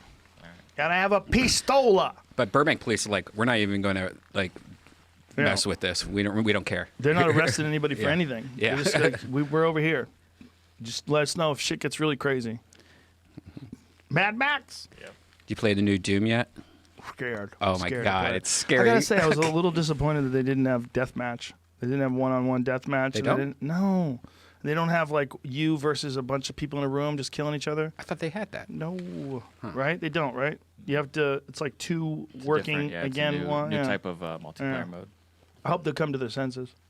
They could. That could be a downloadable content. Like I just got the new Half-Life You were big into Half-Life back in the day, right? Yeah, I heard it's in VR now. Oh my shit! Did you get it in VR? I got it in VR, and I got the finger tracking, Oh, my so I could sit goodness. there and pick out like a single bullet and put it in, like type shit. It Really? is it's So so. the gloves, you have gloves? It's just like these. They like slip over the controllers. fingertips? Yeah, and what's weird is that it's I got the Vive Index, which is like the highest end one you can get. And it's so real that it's like the first time where I felt like I was in a room. Before, it's always like I'm in a room in VR. Now this was like, this is too realistic. Like there was a part where I had to open this old elevator. I'm like, I'm not walking in this elevator. It's that good? It's How's that the good. definition? I mean, it's amazing. You're both nodding very vigorously. Oh no, it's like it's so real that I couldn't. Was too scared to walk in the elevator because I hate Dude, elevators. I'm in. It's scary. Though. Well, I'm hoping that Doom does that, and then look, the what we did see at Doom looks fucking amazing. It looks amazing. I mean, the fucking graphics are off the chart. The gameplay looks really cool. The weapons look fucking totally badass. But if they did that in VR, oh my god, They do have a Doom in VR. Yeah, it's But not, that- it's not quite there yet. dude, if We're they did close to that, what if you're they talking did about. Doom Eternal in VR, and you put that bitch in a warehouse, and you run through the game in a couple hours, do you know how much calories you would burn? The world would be ripped. We get people in such good shape. Because if you had something like Doom, right, and you're in a warehouse, like I told you they do with Sandbox. Sandbox has a bunch of dope games like that, but they don't have anything that goes on for like 3 hours. Or like if there was a place where you could go, we could get blocks at time. Like, yeah, I reserved, Warehouse 4 from 9 to 12. And it's you and like 5 friends, and you have 3 fucking hours. 3 hours. With fake guns and resources, and you drink real water, and you're wandering around this warehouse. Dude, You gotta try Half-Life. what if they had a virtual toilet? You don't even take your VR off to piss. You walk up to a toilet. It's a real toilet. They have these That's suits gonna now get you can. messy. Yeah, they have these That's gonna be suits real now you messy. could buy that you put on Yeah, that it'd be messy. vibrate, so you feel things, and like you could be like in a game, yeah. and you could feel water, like water drops hit you and stuff. And they have all They're these gonna get trackers now that you could put. And you buy. could do that with Doom? I mean, with Half-Life? You could almost do it to any game if you know what you're doing. That's the problem, man. There's a lot of PC shit involved with having VR. You know, like I want like the Vive Quest, I think it's called, where it's you don't have any PC, you just put it on. You know, that's the future because but right now you still have to hook it up to a nice PC. Dude, we got Oculus, and on one of the Oculus ones, it's the one that's really dope because it's just a headset, and it works off of an iPad. Right. And the one where you walk the plank, when you walk Oh, that's out the there. scariest shit ever. Yeah, I have that. Fucked up. But this the new stuff. Like I've unfortunately still have cameras everywhere tracking. But like you could lay down in it, and like it knows. Like if you see something, you could lean in and pick something out. You're it's room scale. So you're walking. Dude. Yeah. Yeah, this is the future. Yeah. The future is you're not going to have a life. You're going to get sucked into those things, and you're going to be playing them all day long because it's going to be way better than life. You're going to be working your shit job at the Amazon warehouse, can't wait to go home, and you're going to get home, strap that fucking headset on, and party. When you're trapped inside, it gives you more space to explore, which Yeah. is like probably a little bit of a mental escape. Well, I think this is also going to open up a lot. True. I think in the future, a lot more people are going to be using like video conferencing and stuff Oh, like yeah. that instead of meetings because we realize how way better this is. Instead of meeting and getting, going to this business and working, you can just sit there and talk nowadays. I don't know why people don't Skype more or use this, technology that's. Well, I think people want to go outside and experience life and still want to meet in a building to work together. I think people still like that. Do you think this is going to change anything like that? 'Cause- Yeah, man, everyone's going to be afraid. How long is it going to be before you can just hug a stranger? Dude, college is going to change because like Oh, how many yeah. kids are learning right now? They're like, what the fuck was I going to Oh, they're fucking so lecture scared. for? It's so dumb. Everyone's going to be so scared. The concerts. But meanwhile, the last big concert that I saw was, who the fuck was it in Denver that got in trouble? Always Tired. Always tired. Tattoo. Post Post Malone. Post Malone. Always tired. This weed is too strong. I just had 4 extra hits for some strange reason. He did a show in Denver. He was like one of the last ones to do it. And I was looking out, and it was like 18,000 people or some shit. The Pepsi That's Center. right. I looked out there. I'm like, wow, it's a lot of people that could get it. all those spring breakers stacked on top of each other after that. Did you So see many- it, like they used some computer program to track cell phone data, and they showed all these people like on a little teeny part of Fort Lauderdale Beach over like a 2-day period, and then watched their cell phones disperse across the country. and see where the disease they is going. fucking took off everywhere. Not that Yeah. everyone there had a disease, They but all they're just did. showing you how fast. Yeah, They how have fast it disease. could They're all spread. stupid. They're all young. They're all infected with young. Yeah, I didn't see that, but I'm not surprised. What's weird, like April 1st was like, when this first started happening. I think like the Comedy Store, like we're going to be closed until around April 1st. Now that's not going to happen. It might be May. No. I think the governor said he wants 2 months, right? Yeah, Did he say 2 months from now or 2 months total? I don't know. 2 months from now. I think it's from now. From now. Yeah. So June. Fuck. I don't understand. Like, if you were like a waiter, I know when I was a waiter for 10 years, I went paycheck to paycheck. If The real problem is unemployment. Yeah. If they were, they have to be honest too about the tips. and these, Okay, so these are all their cell phones. Yes, they're zooming in on they combined 2 data sets to show like this is like what companies actually use for tracking advertising stuff normally, but this company's tried to show how fast shit can spread. So they're showing a little heat map of cell phones on a little piece of beach here in Florida, and then they take all of those data points, and then he makes the timeline go ahead a couple of days, and you just watch them spread from there. Wow, and it's fucking nuts. So it's not even that many of them. It's probably a couple thousand. I think it said it was 6,000 of them or 5,500 of them maybe. And then he just lets the timeline go ahead a little bit. Wow. And those that want to see this, you can look up a Twitter account called Tectonics GEO. How interesting. And you'll see the video there. But they Look how spread far it all over spreads. everywhere. I mean, it's half the country. Wow. You know what's also crazy? It really is the cell phone because the cell phone's so dirty. Who cleans their cell phone? You touch your ass, you touch your cell phone. You touch your dick, you touch your cell phone. You touch your nose, you touch your cell phone. You put your cell phone on the table where someone else's cell phone was. You put your cell phone in your pocket. You fart on it. You put your cell phone in your car. Your car is disgusting. I mean, And even when it's dirty, I know that like if I have something crunchy on my screen, Yeah. it's not like I'm clean. I'm just like, I'll use it's my. annoying. Scratch it off there.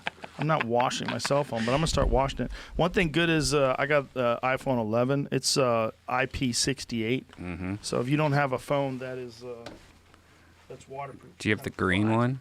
Yeah, I got a green one, bro. I'll bring them in. I have some Green. Windex specifically for electronics wipes. So, Thank like, God, but it's too late. Get You're get that phone cleaner I got, man. Yeah, maybe that's a move. Everybody puts their phone in a heater, a microwaver. What is it? What kind of light is it? Ultraviolet light? It's like the same blue. as that thing? Yeah. Yeah. How weird is that? Kills their DNA. That seems really malicious. Why don't we just all replace our light bulbs with these lights? And Dude. Well, some guy was saying that we should carry around these ozone things. If you, there's a thing that deer hunters have been using forever, and it's a ozone spray. So you stand there, and this ozone bath washes over you. So even if deer are coming upwind, right? So they're walking into the wind, and your smell is blowing in their face. Your smell is covered by this ozone. ozone spray. That's what stoners used to buy from waterbeds and stuff and spray in their like rental cars after they're returning them. I don't know if that was real ozone, but that was the name of the brand. Ozium, it's pretty close. Yeah, Ozium. Yeah. But real ozone, it actually does, on some levels, mask your scent. Like you could see a deer smell it. They get confused. Like, because if a deer smell you, they just get the fuck out. We stink to deer. Really? That's the number one tool that they have to get away from humans is smell, because they don't see you from like 500 yards away. They don't pay. They're not. You're not an immediate threat. You're all the way over there. You're moving. They might go, "Oh, what is that? Let me get the fuck out of here." But they're generally confident that at 500 yards away from you, they can kind of get away from you quick enough. But if you're close to them and they smell you, they fucking run. They run, dude. They run. Like if you're in the close, meaning realistically, they could smell you a couple 100 yards, 300 yards. The wind comes to them, it catches them. They see it and they just start bouncing away. They run away. We stink. We smell like meat. We smell like something that eats meat. You know, we smell like a predator. We smell gross. So they're like, fuck. Imagine someone you can smell the way you smell skunk. Wow. If you smelled a person like over the top of a hill, like a wind gust, you're like, you smell that? Fuck, we got to get out of here. That's what it's like to them. It's like if skunks were murderous animals. looking to shoot at you. Or being in India. In India? Why in India? Because you could smell it, people in India. Oh. Especially now. Yeah. They can't even leave the house. Lord. You see in India where they're attacking them. If you're in the streets, they're just like beating the shit people? out of it, like the police. Oh, so there's a bunch of different countries that are going to do that. Yeah. The China one was the scariest, man. When they're dragging those people away, I was like, what is going on? I guess there's photos of like outside of our hospitals here in Los Angeles of just semis filled with bodies. Somebody posted the other day. Well, how many people have died in Los Angeles? Not that much. So I don't know. You sure they weren't caskets? I think it's because they have to, because they have the virus and they died of the virus. They have to keep them like separate from like regular. I don't know. Bro. What's your take on this? Give me the Brian Redban take. When do we get out of this? I think we're in it for a lot longer than we think. I think like a good 2 more months, maybe max. And I think we are. I think this is just fucking weird. Does this set a precedent, do you think? I think there's a lot of depression issues. I know a lot of people. If I was single right now, I would not be able to take this. Disturbing video shows dead bodies loaded onto truck outside New York City hospitals. New York. Yeah. So it's a freezer truck, though. But Yeah. still. But here's my question: Are they going? What if the flu next year is particularly vicious? Are we going to do this all over again? This is the question. Like, So this could come back in the fall. That Dr. Fauci guy's saying. So like this could just be. it could take a come back break in the fall. summer. Yeah. And how long are they saying on the cure? Well, they don't even think they can come up with a vaccine for 16 to 18 months, right? Jesus. That's what they said. Because of how they do the Yeah. testing and whatnot. I think they said 18 months. It's like they're hopeful for a year and a half. Can't they do like what China did when they built those hospitals? Get like every single person in the world together and be like, let's all figure this out in a month. I don't know if they can. I don't know if they can, man. I know everyone's donating their computer processing power right now to try to find a cure for it. I don't know if you saw that. There's that No. where you could install that thing on your computer, and so when you're not using it, it's using your computer to help cloud-based right. find a thing. And I wonder if everyone did that. Well, I mean, if they need to do clinical trials, and clinical trials take time. So if they do this chloroquine stuff or some other things that they come up with, they have to try them on animals. They have to figure out whether or not it would work on people, and then they have to try it on people. Well, there's a whole process that they have to go through. It's not like there's some miracle that they're holding back on. That's what's so scary about this shit. When we were at the CDC in Galveston, Texas, Duncan and I went down there, and I think it's the Center for Disease Control. I think that's what it's called. It's this building where they house everything that'll kill you. Ebola, all kinds of shit that'll just kill everybody. Jesus. In this big-ass building with super thick walls and vacuum. They were explaining how they suck all the air out of the room. They have vacuum hoses, and these guys are built like, they have these suits that are built like astronaut suits, like they're on the moon. And it's crazy protection that they have. And then they're working with these viruses and these deadly diseases. I'm like, It's like a bad idea. oh my God, it's so terrifying. Talking to him, me and Duncan both freaked out because at first we were thinking, what if Russia came up with some kind of crazy disease and turned it on the world? We were scared of that. Like, what about weaponized viruses? What about that? And they were like, yeah, that can happen. But you know what's happening all the time? New viruses. They're like, what we're really scared of is shit like the Spanish flu or H1N1 or all these different flus that just show up and wipe out people in a different way. Like the Spanish flu particularly killed young men, like really healthy men with really good immune systems for whatever reason. Those are the ones that got jacked. A lot of them. It was a weird, like this one it's not as bad for young people, but it's much worse for old people. Right. Some of them vary. Some of them are really bad for young people. Yeah, some of it's random. Yeah, and he was really scared of that. He was like, this is what we're concerned about. We're concerned about nature itself. We're not concerned about people making some sort of a weaponized virus. He's like, that would be terrible. But what we're concerned with is what's happening all the time. These viruses are mutating and morphing and changing and becoming more powerful and resistant to antibiotics and like, whoa, bro. He scared the shit out of both of us. We walked out of there and we're like, man, it just made us realize like, oh, this just hasn't happened in our lifetime. Like, in a way we're confronted with it until now. Now it's happening. there's some new thing that we don't have a cure for, you know? And then you add internet and social media to that, and it's just panic. And, you know, you're not just seeing the news every night. And there's value in it. If you freak people out, they'll click on links.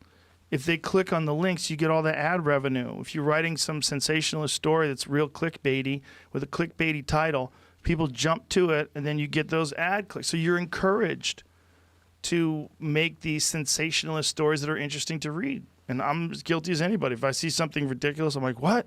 What did he say? What? What did she do? Where did she get that money? Huh? And I'll go click on it too. And then when I'm disappointed, I'm like, oh, how many people read the whole thing? Right. You know? Yeah, I've read something the other day that I think was clickbait and not real, about how meth might fight the coronavirus. Yeah, Did you read that? I think me and Eddie Bravo used to always joke about how there's no one who's like a meth proponent, like a weed proponent. Right. There's no one out there, because there's fucking people try to evangelize with weed, right? Yeah. Oh, tons. Yeah. And mushrooms. Oh yeah, and DMT. mushrooms. Yeah, me, I'm guilty of that. All of us do. But you have something that you think is spectacular and you want other people to try it. And we were like, does anybody do that with meth? Yeah. If anybody's like, dude, you want to clean your fucking apartment? Yeah, there's cokeheads that do that. It doesn't seem as bad, like, because there is medical purposes for cocaine, but yet medical meth, purposes. there's nothing for meth. What there's well, there is numbing Adderall. agents. Adderall's pretty close. That's what I was gonna say. If you called meth Adderall, then you definitely have lots of proponents for it. Yeah, dude, Adderall is real close to meth. Yeah, that's and I true. know multiple people that have a real issue with that stuff. Yeah. Some of them that have completely lost their mind. Adderall is like any other thing where you're perturbing your natural state all the time. Like, your balance gets off. You don't know where you are. You don't know what you're doing. You don't know what you're saying. You're saying things, then realizing that you said them after you said them. You're talking constantly. Like, you know what happens to those fucking Adderall heads? They get real weird. They get real weird. They get angry at people that did nothing to them. They think there's conspiracies. They think there's helicopters flying around looking for them. They get methy. Yeah. They get real methy, especially if they're abusing it. And most are, it seems like. Yes. A lot of them are taking it off label. A lot of them are just taking it recreationally. They're just taking it because they want a little juice. Is there any ice in there? Yeah, there's ice in there, and cooties. There's probably cooties in those ice. Yeah, don't reach your hands in there. These are pretty good. These little Oh, they're the shit. CBD. 25 milligrams of CBD in each one of them. I'm super addicted. Mango Tango. Killcliff. Yeah, this is the new flavor, the Mango Tango flavor. It's weird. There's I don't a bunch of new ones. I like mango and things, but You don't like like raw mangoes? mango. I always it feels like new carpet, like chemical taste. See, that's just because you smoke. Is that why? Yeah. It opens up some Yeah, weird. it's murdered your taste buds. Mango's delicious. How often do you smoke cigarettes, though? Not much. I mean, You're down to- this jewel is my favorite thing ever. Look, you got a little. Oh, Jesus! Oh, my God! We're going to die. Yeah, that's. Just sorry about that. No worries. Don't put that back in your glass. Oh, I'm not going to drink that. Oh, I was like, you're a fucking savage. He's got cigar butts in there and shit. He's like, we're back on Fear Factor. What were you saying? No, like these jewels. I mean, Oh, yeah, I same. got really into the jewels, and it seems, I used to, when I smoked, I would wake up in the morning and like breathe, like I could feel the cigarette in my lungs, and like I don't have that anymore. But I also notice I suck on this thing all day like it's a lollipop, Mm-hmm. you know, and that cannot be good. Well, I found out from Adam Curry what the fucking lowdown is. Adam Curry, the original guy who came up with podcasting. He's the Mac Daddy, the OG. Yeah. He's like our Lucy. Like Lucy that was that fake? Was Lucy faked? Lucy. Do you know what I'm talking about? Lucy's the first fossil of mankind, humankind, a woman that they found who's like one of the first recognizable Homo sapiens, I think. Or one of our ancestors, one of the first recognizable ancestors. But someone said that there was something faked about it, that there was a recent controversy. And I didn't look into it, but I'm remembering it right now. Was Adam before Leo? Remember Leo? Well, he was on that show. Well, Leo was on that show. The Screensavers. I fucking loved Me that too. show. I was a nerd. That was my super nerd days too. And Yeah. that was the days when I was actually making computers. Mm-hmm. You know, I would go and buy all the parts and put computers together and shit. I loved that show. But Adam started his shit. I mean, he gave us the whole timeline on the show, but it's super clear he's the first. If he wasn't the first, he's the first that survived that's still around today for sure. Right. He preceded us by many years. Yeah. But he had an idea to do this shit back when he was on MTV. He just happened to be beautiful. He's like a super That long flowing nerdy hair. guy Yeah. who just happened to be beautiful when he was young. You know, because you would kind of dismiss him as being a pretty boy. But he's a genius, brilliant guy, and I really, really dug talking to him. Like, he's really cool. You would like him too, man. Yeah. He's super cool and super fucking smart and super tuned in to all aspects of privacy and the internet. And, you know, he's telling us about phones they're making these new phones that are Linux-based phones that are completely private. They don't send any data to anywhere. He's into that kind of shit. He's into those laptops that Snowden uses that have kill switches on them, so you can kill the microphone and kill like with an actual physical switch, kill the webcam. Yeah, I like all those old MTV, like Matt Pinfield. Remember him? The guy did Headbangers Ball. Oh, or yeah. like that bald guy. And like all those old MTV, we grew up with it. Those were our know. DJs, our video DJs. You know, remember Kennedy? Yeah. She's a Fox News Republican No pundit. shit. Yeah. Does I'm she like, look the wow. same? Does she have like yeah. the sexy glasses? She looks great. She looks really good considering how long she's been Yeah. on television for. You know, I mean, she's got to be at least my age. She I'm definitely looks 52. better than Puck, right? I haven't seen that poor guy. He had a rough go of it. Yeah. What Kennedy is on? She's still on MTV, right? I mean, on on Fox News, right? Was she's not anymore Currently on hiatus. on hiatus? Did she get in trouble? No, it's coronavirus programming. It says. Oh, it's all webcams Or and shit. another show. They're all going to just give up and start doing podcasts. They're going to realize you fucked up. that all that Fox News stuff and with all that being in a studio. Come on. News is so stupid. Like, I love how they're sitting farther apart, but they're like sitting like 2 know. feet away. Like, all right, come on, you're not Social distancing and then responsibly. The local NBC channel, like they're all over at somebody's house, and you can tell it's the same house because it's the same lighting, and they're obviously not going to have a cameraman at 3 different houses, you know. So they have one guy in the living room, one guy in the dining room, and then like the B reporter guy, he's like sitting in front of like a garbage can in the kitchen. Imagine if the coronavirus forced everyone into doing podcasts and all Oh, yeah. regular television died. Close. I hope. It's close, but people still rely on those big names to like. I want to hear what the BBC has to say about it. You know, I want to see what NBC says. It's pretty amazing how much I watch YouTube more than I watch TV nowadays. Like everything's Oh, yeah. YouTube now. I subscribe to people. Like every day, I'm like, oh, I want to see the latest episode. Oh yeah, for sure. I waste a lot of fucking time on it too, looking at car videos. Yeah. Like looking at old hot rod videos and stuff. Rich rebuilds. What were we just talking about? Shit, I was going to ask you a Fox question. News. Everything's going on podcasts. Kennedy. Gone, in and out of my brain. It had something to do with these shows. What they're I can't. How many people are doing podcasts now? Who's doing a podcast? Switching everything. Okay, right. It's not gonna. You're not helping. I got way too high, but I needed that. Like on a day like this, it's just too weird. I don't want to be sober right now. You Yeah, know? I'm watching car videos though. I love watching. love car videos. Yeah, I the love new old Model cars Y. that I'll never own. I don't even want them, but I like watching them. Some dude driving an old Fiat the other day on a mountain road. I was like, oh, look at that. Looks cool. I don't want to do that. I just think there's something about mechanical things that people create and work on. That's probably my favorite part about it. I like these these companies are taking like old classic cars and then gutting a Tesla and putting all the Tesla Mm-hmm. stuff inside of it. There's a Russian car company that's doing that now with a 1967 Mustang. Wow. But they're building the Mustang out of pure carbon fiber. Yeah, so it's going to be really light.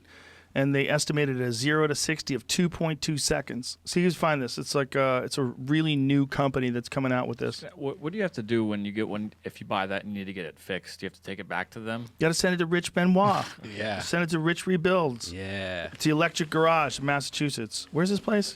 Give him a shout out. I think Massachusetts sounds right. He's so yeah, but I funny. mean, where in Massachusetts? He's great, right? He just put a video up about nipples and this little kid.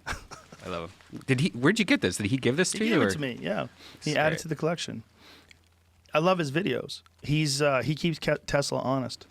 He keeps everybody honest. He hates a lot though on the Model X, and that kind of drives New me Hampshire. crazy. New Hampshire? No, he doesn't live in New Hampshire. Hey man, the electrified garage comes It's in up New Hampshire, huh? as Weird. New Hampshire. Huh. I don't know where I that thought is. he was in maybe opened the garage in New Hampshire, but he's on this thing lately where he's talking about superchargers. Seabrook, New Hampshire. Seabrook, New Hampshire. Is that near the border to Massachusetts? Because a lot of people did that. They like got places. I had friends who got houses in New Hampshire because it was cheaper, and you can get like a fucking yard filled with bears. Yeah. New Hampshire's the woods, bro. Is it? I dated a girl from New Hampshire. Yeah, it's just over the border from Massachusetts. Yeah. Yeah. Woods people. Woods people. The real woods people are Maine people. There was one story that I was reading about where these fucking guys were working during construction in Maine, and they rented a house. And the neighbors had decided that these people might have the corona. And so they've been there since September. They've been in the fucking town since September working on a construction site. So they chopped a tree down and blocked their fucking driveway and threatened them with guns. They have to quarantine them. They're forcing them to quarantine. Look at this. shit. Group of local vigilantes try to forcibly quarantine out-of-towners. That's Maine for you. That's fucked That's up. Maine for you. Dude, Maine is a strange place. It's a strange place. You ain't never seen drunk. Oh, God. You never seen drunk until you seen like a bar in Bangor. Those people can throw down. And they're all in that, they're in that brutal cold for a long time. They went to the mainland, were targeted because their license plate when they arrived back in Vinyl Haven, an exchange between roommates and some local residents apparently didn't go well, she said, adding that a group of local vigilantes decided to take matters into their own hands and barricade these guys into their rental property. Oh, God. Mrs. McDonald called the commotion a tremendous waste of resources, noting that it had drawn a response from several officials. So silly. But that's Maine. There's a lot of dummies up there. A lot of nice people, don't get me wrong, but there's a lot of dummies up there. They call them maniacs, and they get real mad if you make fun of Maine. Maniac. I had a guy screaming at me. I was telling Maine jokes in Maine. And he was screaming. He was standing up, and he was an old dude, too, pointing at me, screaming. Like, he really identified with Maine. And I was trying to understand. I go, do you identify with Maine? Do you think I'm talking about you? What's going on here, man? Why are you mad? I was making fun of the number of people that were shot by deer in Maine. Shot by a deer. Or shot hunting deer and mistaken for a deer. Sorry, shot by a deer. That's hilarious. And I was making this joke about it. Like, how many fucking people live here? And this guy got up. I fucking live here, screaming at me. And Oh, God. I was like, whoa, buddy. These are just jokes. It doesn't make this a lot better, but this thing in Maine, it's a small island town. Oh, even So worse. They're fucking trying to keep it. That's why they're saying get back to the mainland. I was like, why are they saying mainland? Because they're thinking someone came over there with the Right, cooties. yeah. But those guys have been there since September. Jesus. These people are just idiots. Dude, islands are weird, man. I did a gig once on Block Island. Block Island is like outside of Rhode Island, I believe. It was the worst gig I ever did. I mean, even to this day, I think back, I'm like, you can't get worse. You only get different. The place was, they were sedated. When I mean, like everyone in the bar was plastered, like at a level where they couldn't even communicate. Wow. It was one of the weirdest things I've ever seen. Me and this kid, Scott Papacuri, he booked it. Me and him went there. He was the opener and I was the closer. We both sucked, and it was like 1989, and we were sleeping in a storage area, like with these containers of like fucking green beans and cans of peas. Try and- storage. Right there. Wow. So there's like racks, and on the ground there was like these beds, and we had to sleep in these beds that were in a storage unit. I'm not bullshitting. No There was shit. no hotel room. There was a toilet. You could take a shit. You could wash your hands. There was no bathroom, no shower. I was like, this is the craziest gig ever. And they were mad at us because I forget what he had said, but by the time he had gotten off stage, the show was basically over. They had shut the show down. I don't even remember if I got to tell a joke. Wow. I don't even think I did. I think I might have like started my act and they stopped everything like right as he was getting off stage, and I didn't realize what was going on. But they didn't like his language or subject matter or whatever. He was for sure mocking the drunks because they were like this. This fucking show sucks. I mean, they were so drunk, dude. Like, no one could sit up straight. Everyone was like, that's why I'm saying they were like sedated. They were like, oh. And there was only maybe 20 people in the whole bar. I hate bar shows. And we came over there on a ferry to do this terrible comedy show. So I was gonna ask. It seems like a place like Put-in-Bay. Put-in-Bay. Yeah, we got stuck, man. We couldn't go back. We had stuck. We couldn't go back until the morning. And when we went back in the morning, I was like, whoa, that was a rough one. But that's an island. Like, you get those people that just live on this little island and they just get hammered together. Yeah. There's a few of those islands. It's not a happy island. You think of island life, you think of like Kauai, you know, where Laird Hamilton Kaiwa. Is that Kiwa? is surfing. Cold Kauai. islands. I know cold islands are not the same. No, as cold islands are different. You don't get no Gabby Reese on them cold islands. I heard Hawaii didn't have any coronavirus and they closed off Hawaii. Is that true? They should. Good move for them. Shut it down if you can afford it. Because people coming over, they're going to bring it. The question is, what if they bring what if they bring it and it doesn't affect them the way it affects everybody else? They have a few. They have a few cases. Up to 175 now. You heard about Germany? No. Exceptionally low mortality rates, like less than, somewhere in the neighborhood of 1/10 of 1%, less than everywhere else. Really? Yeah. And then there's, I believe, Sweden. And Sweden, in an experiment, they're not shutting down anything. They're not shutting down, they're not shutting down restaurants or schools or anything. That could go bad fast. Or not. Yeah, how are they doing right now? Maybe they're looking at it the same way Germany's looking at it. Yeah, but it's the whole thing is overfilling the hospitals all at once and not being able to treat people. Right, and that's why they die, because Yeah. they don't get the right treatment. Right. Yeah. Yeah, 100%. I mean, there's no fucking real answer to this thing. It affects people so differently. Some people get it and it's almost nothing. And some people apparently in Wuhan are testing positive again. So they test negative, they get it, they get over it, they test negative, and then they test positive again. But they're asymptomatic. They're asymptomatic, but it's still active. That's what people are scared of. That it's going to be a certain percentage of the population, for whatever reason, aren't going to show any signs of this virus. And those people are going to spread it to everyone around them and not even know they're doing it. But in a sense, we kind of all are doing that. If you're around any people that go anywhere other than at your house, like if you go to the store, like if you're going to the store and we're all going to the store, bro, you don't know what you're running into. You're going to the store. You know what I mean? You hopefully are not going to catch anything at the store, but this stuff lives in the air. People are breathing.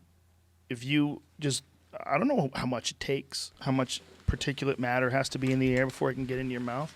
Ooh, look what you got. Yeah. A Bane mask. And it has the filters. You wear that when you fuck? Don't lie. Not anymore. Sound sexy anymore? I was lucky. I bought these things like before the virus because of allergies. And Are those good? well, this has like the filters in it, the charcoal filters and all that. I don't know if it does anything. Oh, I'm sure the charcoal filters do a lot. Yeah, it has replaceable filters. Sounds good.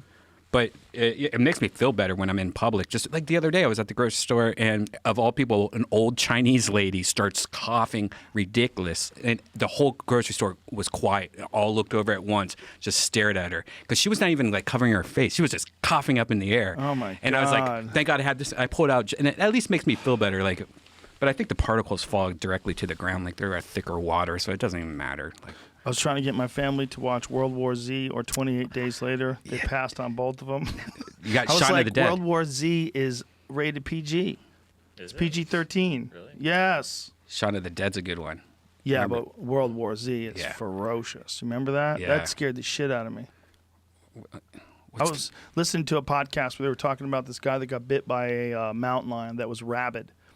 And any animal that's rabid will be like real aggressive and they'll go after you.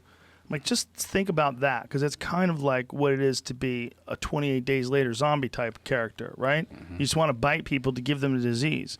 And that's kind of what, like, a rat who has rabies is trying to do. Chasing a cat. Yeah, or something like a raccoon trying to bite these people that I was reading about. Like, it turned out the raccoon had rabies. Like, oh, when they have rabies, they want to give it away. They want to give, like, that's what the virus is doing, or the disease is doing. It's trying to get in another host. So it makes you like, go get him, I want to jump into him. Imagine if something like that rage shit from 28 Days Later gets out. That's scary. So much scarier than what we're dealing with now, folks. Again, we have it good in comparison to how it could be. Asteroid showers and rage all at once. Rage gets out of the lab. The chimp bites the trainer bites the doctor bites the nurse bites her friends, and everybody starts biting everybody, and it's 28 Days Later. Bro, that's rabies. That could happen. Why couldn't it happen? It can happen. No power. Asteroid shower, grid goes down, no internet, people start lying again. Jesus. And then rabies. I want you to feel good about today. Right now, we're doing good, man. We can still get gas. We can still get food. Yeah, but like, our internet's already stressed. They have to take down all the Netflix, and video games are going down like 720p. And there's a thing called books. I want you to look into them. I want you to start reading. Come on, bro. Fuck that. Fuck that, both of you? Dude, my internet went out for a half hour last night, and I almost freaked out. I've set some good fitness goals. That's what I decided to do. I set like a real good schedule of shit that I need to do, that I'm definitely going to do X amount of days per week, and I've been on that. And I fucking love not traveling. You know, I mean, yes. I'm sorry for everyone that's out of work. Don't get me wrong. I'm not being insensitive here. I'm just telling you my life. The positive thing about not traveling is you feel way better. Your body's not getting beat up all the time. Yeah. Your body gets beat the fuck up when you travel every weekend. You fly on a plane every weekend. That's positive, because like we had to cancel obviously a bunch of shows, and just being at home, you know, like, God, I love it. No stress. No stress. It's nice. Yeah. Petting your dog. Yeah. Going for a walk in your neighborhood. All that shit's important for people. And you know, you don't realize, because we have this crazy life where we're always flying around. You don't realize how unsettling that is until you're home for a period of time. We should do residencies in L.A. the way they do residencies in Vegas. Just, I guess we kind of do already at the Comedy Store. Like, set up shop at a small theater. Just like, I'm not going anywhere anymore. You want to? Yeah. You want to travel? We're doing shows in Burbank. You know, we'll buy a 500-seat theater in Burbank. Do shows there every weekend. There's one right across the street from Bob's Big Boy. Because you can travel. I don't have to travel to you. You can travel. I'll make the tickets cheaper. Airlines are going to be so cheap when we get back and running. Everyone's going to be like, please fly. Please. We're hanging on by a thread. Just looked last night, the cheapest shit. Cheapest shit, right? For like flying this weekend, you could buy first class for under $500. That's crazy. Round trip to China was $400. I mean, that's round trip should be $400 in your bank account. They should pay you.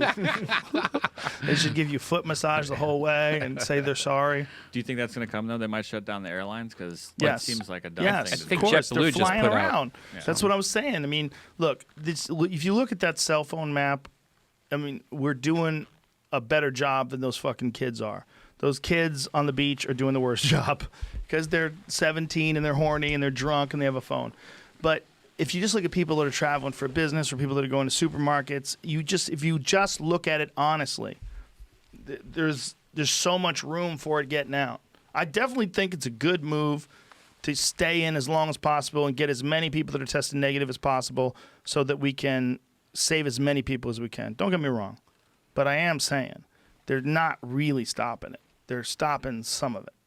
You're not 100% stopping it. And they're not going to be able to either. You know, they were talking about quarantining New York City, and Cuomo had an interesting quote. He was like, it's almost like the federal government declaring war on states and war on cities. I was like, whoa. Like, if the federal government comes in and says nobody leaves and nobody goes in, like, oh, fucking Christ. Are we really doing that? And Cuomo was like, look, this is not a good thing to do. Like, to bring in the military and have tanks and shit. And everybody's freaking out about next step, right? What is next level when you say quarantine? And now Trump is given into this idea that it's going to take until April 30th. So he's given up on his Easter idea, and now he's saying, that doesn't look realistic. It looks more like April 30 just for the personal space And then he said guidelines. June 1st right after that. He's like, June looks like it'll be a great time. But like, what about May? Yeah, what about May? Yeah, I think it's June 1st sounds like a way more realistic thing than. Dude, imagine if everybody's out of work for 3 months. Do you know how nuts that's going to be? All these people that had thriving businesses, and through no fault of their own, they lost all that they worked for decades. All these people that are taking care of their families, all these people that are raising kids, putting kids in school, putting kids in daycare while they're at work, all that shit. There's so much of a disruption here, and no one knows what to do. No one has a solution. But people are blaming Trump. Like, look, man, what if he was right? What if we were on the bright side of this thing and they caught it early and his rosy predictions proved true? That would be great. They weren't. But no one's were. No one knew. I mean, some people had a better idea than him for sure, but no one really knew what was going to go on. And we're really still puzzled by some places. Like, I was talking to this guy that was saying there's a real issue with Italy because Italy's numbers are so out of whack. You look at Germany and you look at Italy. Yeah. Italy has crazy numbers. And they're trying to think lifestyle. They're trying to think close proximity to family members. They're always on top of each other. They live a lot of people to a place, and they social gather all the time. And then they're smoking. They smoke a lot of cigarettes, and a lot of Cheshire, smoking. Yeah, and then there's also a very high population of old people. Yeah. So then they look at Germany, and this is why I always tell you, if you have a choice between an Italian car and a German car, you get a fucking German car all day. Because Germans are very, very fucking disciplined, and they're structured, and they think things out, and they engineer things well. And for whatever reason, whether it's because their hospital system is better, whether it's because it's a genetic thing, whether it's because more people over there have better health care and they get treated quicker, their mortality rate is really low. It's weird. Have you read about Sweden? Did you find the thing about Sweden? What are they Reading saying about it? They have closed colleges and universities. They've limited restaurants to like 50 people, but they are saying like people can eat in them. Schools for kids under 16 are closed, but they haven't. It's like voluntary for everything else, like voluntary lockdown. Yeah. They're expecting people to make the right decision. That's their take on it. What's that little thing you got there, fella? Just charger. Oh, I thought that was maybe one of them weird phones. You know how they have those Those little baby ones. Well, they have those foldables. Oh, I want one so bad. Do you though? I do. I want the not the Razor, but the Samsung one. That one looks cool. Well, they have two Samsungs. One that folds like a clamshell. Yeah, the Seen that clamshell, one? that's the the one move, right? Yeah. But you think you could be okay with Android? I think it would be good as a second phone. The thing about Android, man, is those iMessage group chats and FaceTime and AirDrop. AirDrop's huge. They're so wise. Like, Apple did such a clever move in sucking us into their net. I like it, man. We can't get out like this. We're in the spider's web. Because I have a Samsung phone. I have a Galaxy Note 10. It's a great phone. I like to use that for looking at stuff, like watching YouTube videos and stuff like that. 'Cause it's a huge screen. It's got no bezels, basically. Yeah. And one little tiny hole punch in it, It's killer.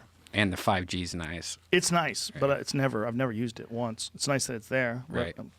But the thing about it is it doesn't get AirDrop. Like, if someone wants to send me a picture, they have to text it to me. I might not even get it. The Samsung does, Android does have like their version of AirDrop, but I can never get it to work. And I don't think you can do it to Apple, and Apple you can't do it to them. Yeah. It's. Fuck off. No, I have no problems with the iPhone. But it's just interesting that they figured out a way to do that, to rope us into their net. Because if they didn't rope us into their net, then it's like you could get a really good Android phone now. Like right now, they have that Samsung Galaxy S20 Ultra. Have you seen that? Yeah, that looks great. That thing is a tablet. You're carrying around an iPad. It's huge. That camera, though. Oh, my God. What is it, 108 megapixels? Something like that, yeah. That is so ridiculous. And then it has a 100x zoom. If you go to digital zoom, it's like 3x optical and 100x digital. I don't even think it's 3x optical. I think it's something like 10, 30 or something like that. Really? Yeah, because it uses a periscope, not periscope. Telescoping lens? Yeah, it's like a We're mirror. both morons. Listen to us. But we I both know. know each other. Yeah, I know what you're saying. But it's so big. I switched to the little iPhone. I went to the Now little that's something I think in the future I'm going to start because I bought my girlfriend the smaller version of the 11 Pro or whatever, It's and the it's best way one. better. Yeah, It doesn't like sit weird in my pocket.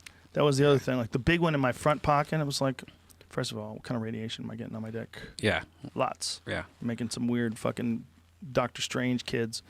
But the other thing is like this thing fits. It's big enough. Like if I'm looking at shit, it's fucking big enough. But it fits perfectly in your hand. Mm-hmm. You know, it's not too heavy. I've been wearing my watch a lot lately and just leaving my phone at home because I have you're to. a daredevil. Because the number is connected. Yeah. So if somebody calls me or texts me, I get it on my watch. Except Android people, you're fucked. Oh, that's I think right. so. They can't even. Yeah. They probably can call you. You Yeah, have a they can cell call me. phone Yeah, chip. they can but call they me. can't, They can text you, but they can't iMessage you. Or does it get SMS as well? Oh, I guess it does work on SMS. Yeah. What am I thinking? My sister sends me these voice to text checks, and I guess she does it while she's driving. And I'm like, do you ever read these? Like they're the worst interpretation of what you said. There's no periods in any of it. And I looked through it. I'm like, what are you saying? She just rambles into her phone and then sends me this text message. It's hilarious. Yeah. She's busy. She doesn't have time to read it. I get it. I'm not mad at her, but I'm like, what in the hell? And then I sent it to her. I go, did you read this? And she laughs at me. But it's so bad. You know, like you can't yet leave a whole conversation with somebody. You can say a thing. It's pretty close. It's pretty close. You can leave a note, but when you want to make like a long story. First of all, my sister's from Boston, right? She's a Boston, well, yeah. heavy Boston Gosh. accent. You know, You should she post got these. it. I had it when I had that accent when I was 19 until I heard myself on television. Yeah. When I was 19, I fought in the Bay State games, and this local news station interviewed me, and I had this terrible accent. I was like, oh my God, listen to me. I'm a moron. Do you have that on video? That'd be hilarious. to I see. wish I did. I don't have it anymore. There's a bunch of my old Taekwondo days stuff that I used to have that I just wanted to shed when I was moving on with my life. The only reason it was a video of me fighting at all, even online, even though I had videos, was because this guy that I knew from back in the day, he was on another team, and we knew each other back when we were both young and competing, sent me this stuff. Mm-hmm. So there's the one video of me sending some guy flying through the air. Mm-hmm. That's from him. He caught that in 87 U.S. Cup in Connecticut. Yeah. So I have the medals. I have a bunch of medals just sitting around. I look at them every now and then, and it seems like I'm lying. They don't even look like they're mine. So they weird, seem right? fake. They seem fake. Like I think about the Taekwondo days, and I look at those things, and I'm like, is that really those mine? Is that really mine? That's a planted memory, Joe. That didn't happen. Well, I don't have real video of it other than that one video.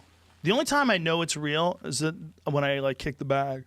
Like I'm like, oh yeah, I can do this. Like it's some weird thing that I can still do. You know, like you ever seen Chappelle do backflips? No. Chappelle Lacey? Not Dave no. Chappelle. Chappelle Lacey. Wow, Dave Chappelle can do a backflip? Chappelle Lacey is in. like 3 Dave Chappelles in the same height. If you like took Dave's body and packed in through me, he's a fucking savage. He's so jacked, and he's got ridiculous athletic ability because of years of being a cheerleader. He's a world champion cheerleader. Dude, he throws himself through the air, and you cannot believe it because he's a tank.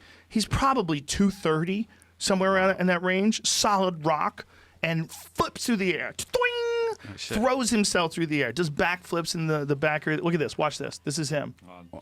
Oh, okay. It'll replay. Watch this. Watch. Oh, that's him. Go, watch this. Watch this. This is ridiculous, dude. Holy shit. Dude, he's it doesn't seem huge. possible to do that. But if you're tiny, if you're a 135-pound person, that's one thing. He's, no bullshit, a solid 235, 240. Built like a brick shit house. Look at he throws this girl up in the air and catches her. Wow. Over his head. Look at that. That's ridiculous. Dang. It's ridiculous. He's a cheerleader? He was a there's no real professional, but he was a competitive world champion cheerleader. Wow. What were we just talking about? Why did I bring him up? Chappelle. God damn this weed. Backflip. But before the backflip. Dave Chappelle. No, before that. God damn it. We're talking about During people. the Bay State games. No, it's past that. We're talking about people who can do crazy things physically. That's probably what it is. That you wouldn't expect. You're like, what? How do you do that? But it's the same thing with him. Like, he started doing that when he was really young. So his body developed throwing itself through the air. But a normal person his size, it's so hard to get air when you're that heavy. Those guys who get air, if you see them at like a gymnastics event, they're like 160, 170. Watch this. That's craziness. Dude. I mean, he flies through the air. It's like you kicking a bag. Like you know. It's kind of like that in that he's doing this because he developed his body while doing this. And when he was real little by himself, he used to practice like doing backflips and shit. So by the time he got into cheerleading, he was already like physically capable of doing that. He grew up doing it. And when your body grows up doing something, we used to say that about strikers. Some strikers, some people learn how to strike. They can learn how to strike later in life. They still pick it up pretty well just because they're real fast and explosive. But there's a thing that like guys have when they start out striking at a very early age. Like Floyd Mayweather's a perfect example. They're the really elite of the elite seem to all start out when they're young and sort of develop into fighting as their body matures. Like Tyson, like Sugar Ray Leonard. Like a lot of these guys had extensive amateur backgrounds and then, you know, developed into a male professional with, you know, some of them 100+ fights in the amateurs. Like Vasily Lomachenko had hundreds and hundreds of fights in the amateurs and won, I think, 2 Olympic gold medals before he ever became professional.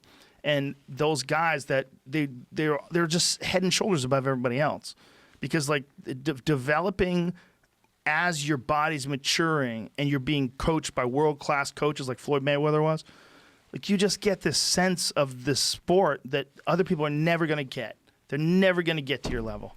You're just on this crazy level. The only way they're going to beat you is if they catch you with like a perfectly placed punch with anybody can get hit with and you get knocked out. But other than that, if it's just like boxing for boxing, Floyd Mayweather is like, he's a Zen master. He's got this sense of the sport that most guys just will never have. Like if you watch him fight, a lot of people like they hate on him because he talks a lot of shit and he's got a lot of money and he wants everybody to know it. But that's also how he sells pay-per-views, dummy. Right. Like he talks a lot of shit and you get mad. You want to see him get beat, but nobody can beat him. But when he fought Canelo Alvarez, that was a real wake-up call for people because Canelo is a monster. He's a terrifying boxer. And Floyd Mayweather just pieced him up. Pieced him up. Just pieced him up. Just put on a show. Put on a boxing clinic. And you watch him, you're like, wow. That's he has a special understanding of that sport that I don't think you get if you start when you're 30. I don't think you ever get there. I think you need to be already elite in your 20s if you want to get to your peak as a 30, 32-year-old athlete, somewhere in that range. At the top of the game, at the apex, you kind of need to learn as you're a baby. Mm-hmm. You know? Yeah. It's a fucking weird thing, man. When we get old, we suck at learning things. You know, it's nature's way of telling you, bitch, pick a lane. Yep. Pick something. TikTok, get out of here. Like, when was the last time you tried to learn a new thing? Like a new TikTok. skill? Well, or a language? Relearning PC. Are you relearning PC? Yeah. To play games? Virtual reality. And it's, I tell you, it's frustrating as fuck. Like, I had to download a program the other day just to put a 3D model in just so I could upload it into a game. And, like, it's, like, just the, you know, it's so not like Mac. It's you have to actually dig in and, like, do code stuff. And do you have to enter DOS? Do you go into DOS? I was doing whatever their terminal. Yeah, I think it is DOS. It's DOS? Yeah. You did that? I did something like that. Yeah. You did the command in Unix or whatever it's called. Unix is that's what program Apple's based on. Is it? Yeah, Apple's based on Unix, right? Mac OS. It Unix used to is be not, at least. But Windows isn't Unix, right? You're talking about a different program? I had to download a program just to put this 3D model in, and I think it was Unix. So you can download a Unix program on Windows? Yeah, in Mac. I don't do shit with my Windows computer other than write. Right. It's my writing computer. That's your writing computer? Yes. It's to me, it's, you know, it's so much... sloppy. There's so many windows popping up still. There's so many like dumb things. Like, why are you asking me this? You know, it wants to update all the time. Yeah. And when it updates, it'll take like 20 minutes. I'm like, you fucker! You didn't tell me how long it was going to take. Now I'm sitting here with my dick in my hand, yeah, trying to write. I've heard a lot of people complain about the Apple update thing too, because most people don't hit the update now, and they're just like, no, tomorrow, no, tomorrow. No, And it keeps tomorrow, getting tomorrow. after Yeah, you. and they just Well, those say, people are stupid. Hey, well, It's a different animal. We're talking about morons. Yeah, I always keep But myself up. but for writing, man, you cannot. If you want to just have a laptop, you can't beat those ThinkPads. Those Lenovo ThinkPads. The keyboards are so much better. It makes such a big difference. It's the whole difference. It's the whole difference. Because if I looked at it in terms of like the quality of the screen and the with the Mac ecosystem, once you're in that ecosystem, like everything's sort of connected to your laptop. But the keyboard on those Lenovo's is like telepathic. Like you know where every key is. Your fingers fit in that little groove, and when you push them down, there's like this satisfying amount of travel, and you know where you know what you're doing. I make so fewer errors than I do even with the new one. I got that 16-inch one, the new one. It still sucks. Yeah, It still sucks. It's better for sure than the last keyboard. It's way better than the way last better, one. Yeah. way better. But it still sucks.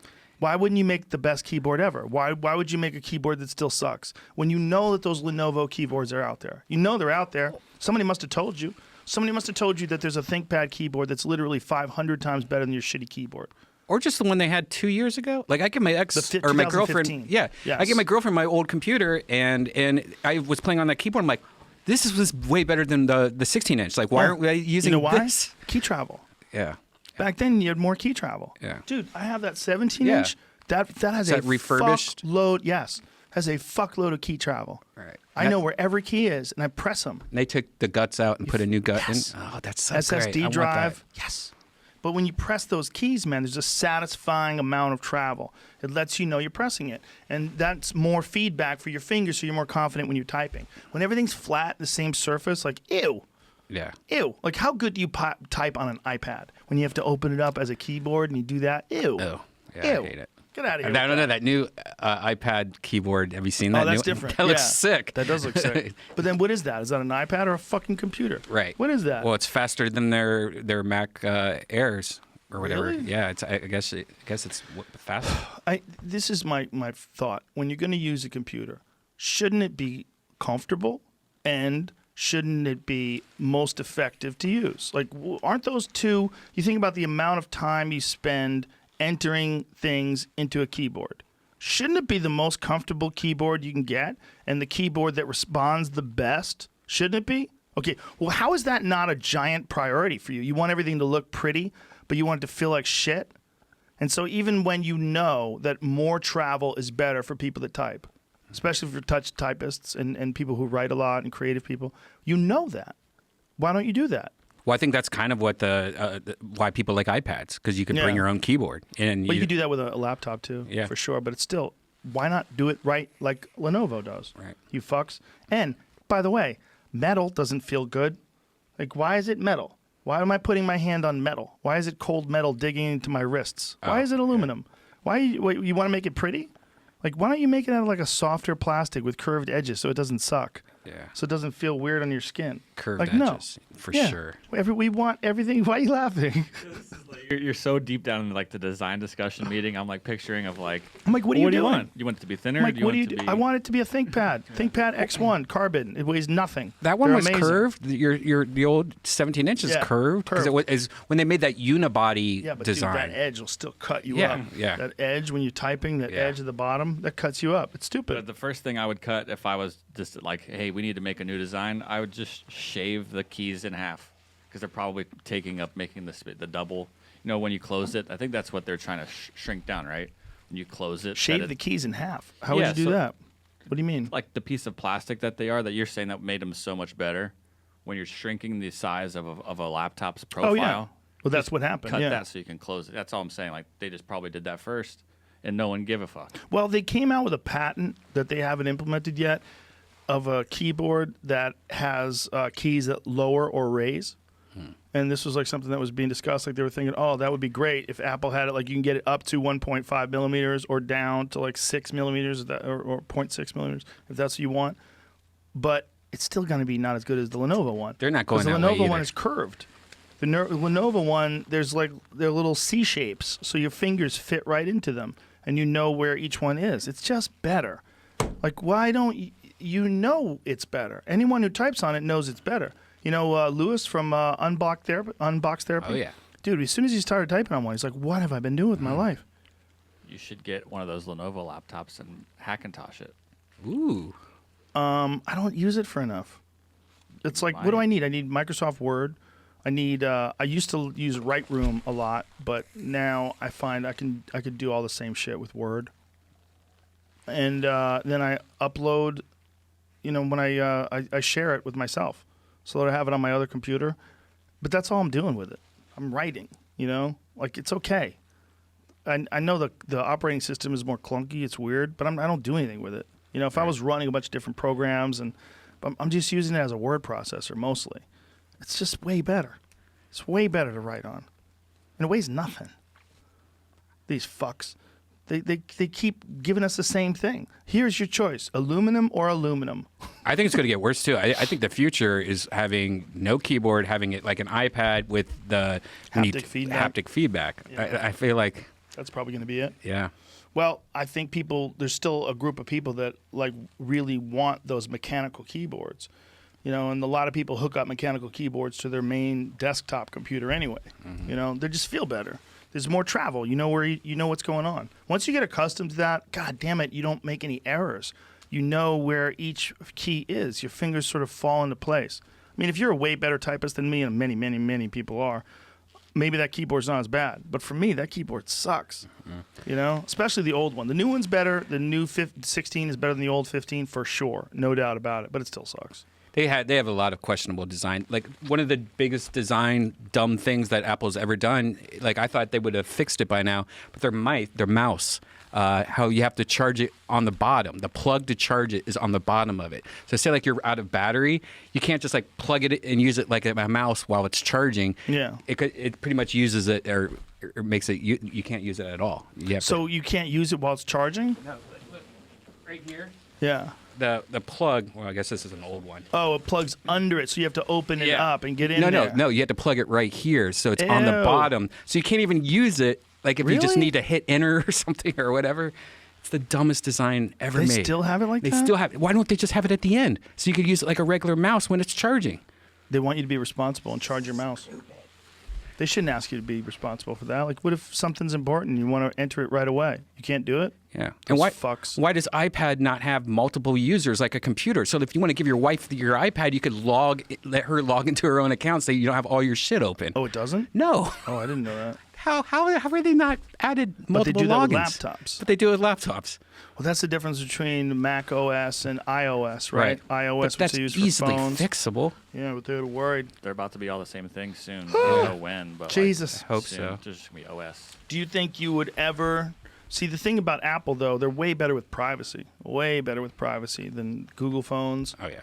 You know, like I was reading this thing about Android phones where there's some apps that send information to other apps. They have agreements where apps contact other apps and let those apps know what you're doing. Yeah. That's how they got all that data for that thing I showed you.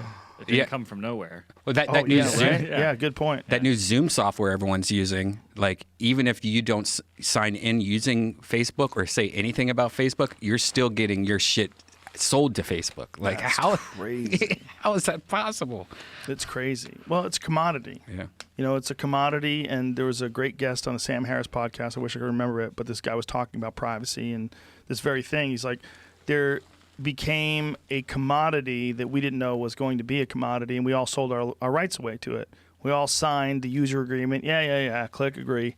Send it. Come on, let me get going. I just want to use it. I don't want to pay attention to what that fucking user. You want 7-8 pages of legalese. And you're like, what am I agreeing to?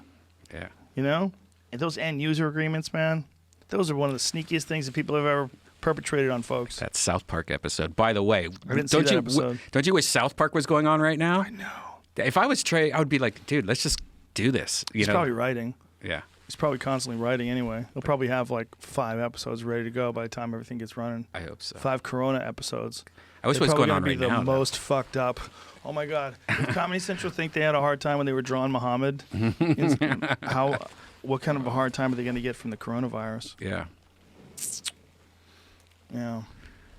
And how bad is comedy going to be for a couple months when people comics start getting back on stage because no one's been working out. This. It'll be fine in a week. Yeah. Not even, depending if you listen to your recordings. Recordings, right? Yeah, if you listen to your recordings, you could get going.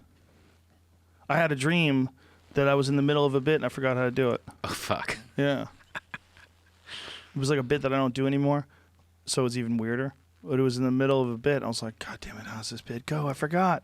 But if I was going to go up when this is all down and we're back up and running, I'm going to do short spots at the store and you get the legs under you again. God, everyone's You're gonna down for a couple months. Yeah. Stand-up does it all the time.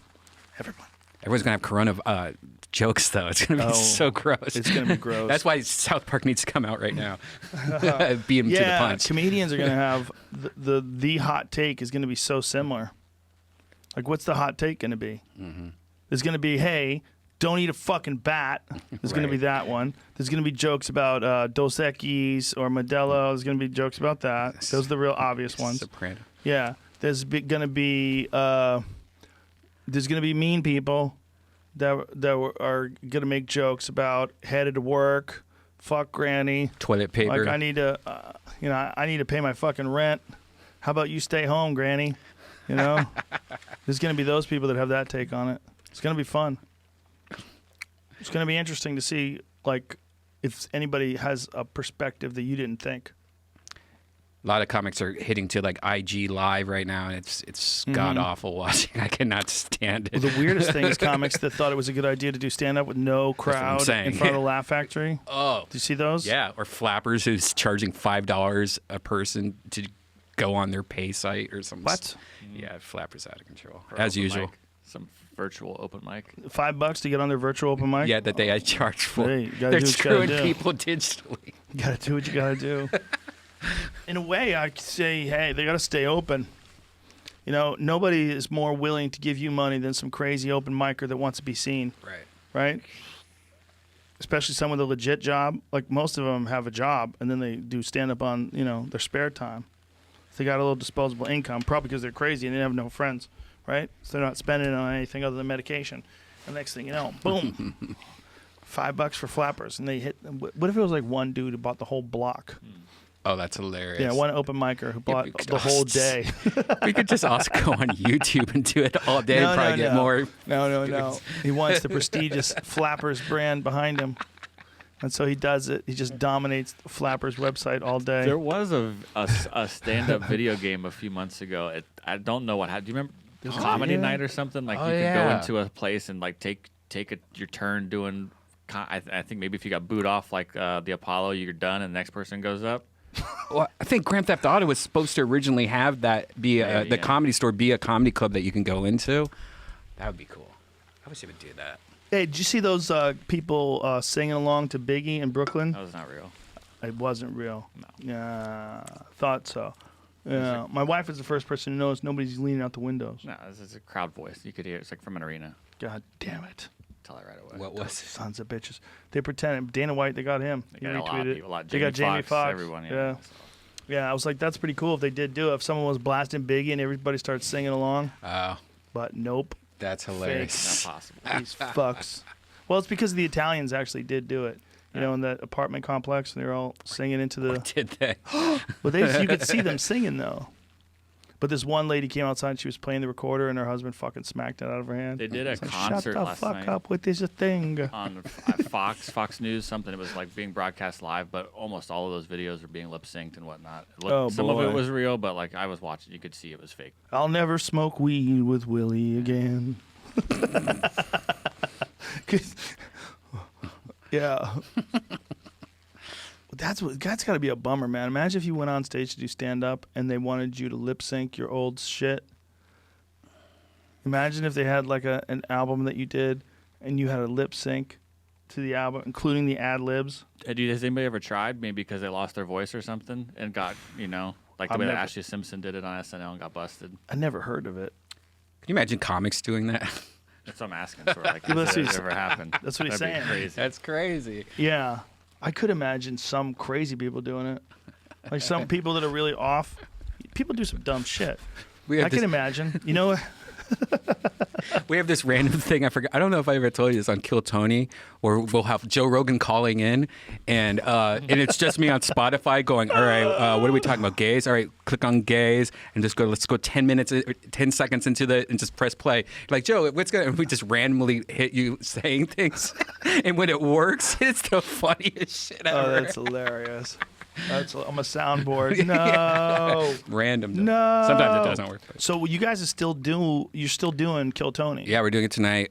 We're doing it a lot of phone-ins and call-ins. You know, it's mostly just me, Tony, and Jeremiah. It's a good move to keep doing it, man, because these are going to be, first of all, when people look back, they're going to look back at these shows where you guys were on, downtime, and you're like, these motherfuckers are committed to this show. That even though they're completely quarantined, you can't do any live shows, they did all their shows by themselves with no live show, and you'll keep all your audience. Yeah.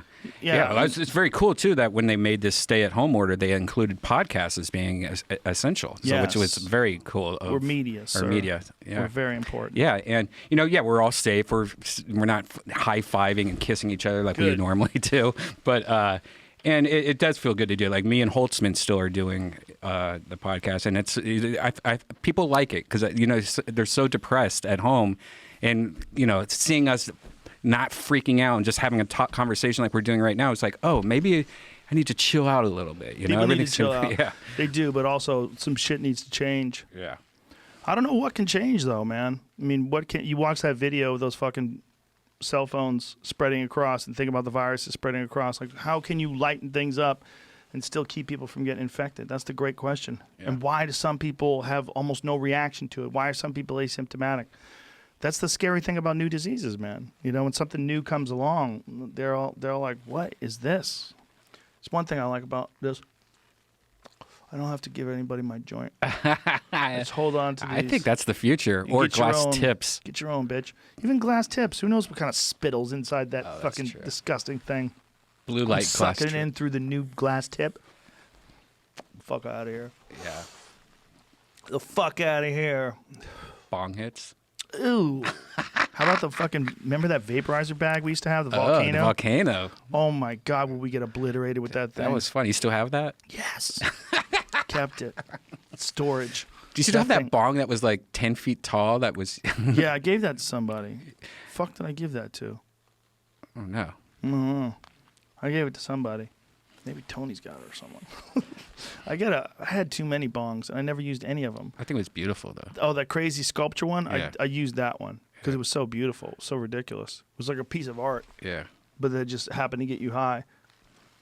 That was nice. Eddie and I, that was like the early days of my pot smoking, too, and I thought it was a good idea to have some ridiculous sculpture, some ode to weed in my living room. Yeah. You had that cool media room. With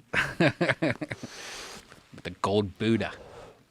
Such a weird time right now that I keep thinking of what it's going to be like on the other end. Instead of just living, which I never really do. I never really think what's it going to be like on the other end. I always just do stuff.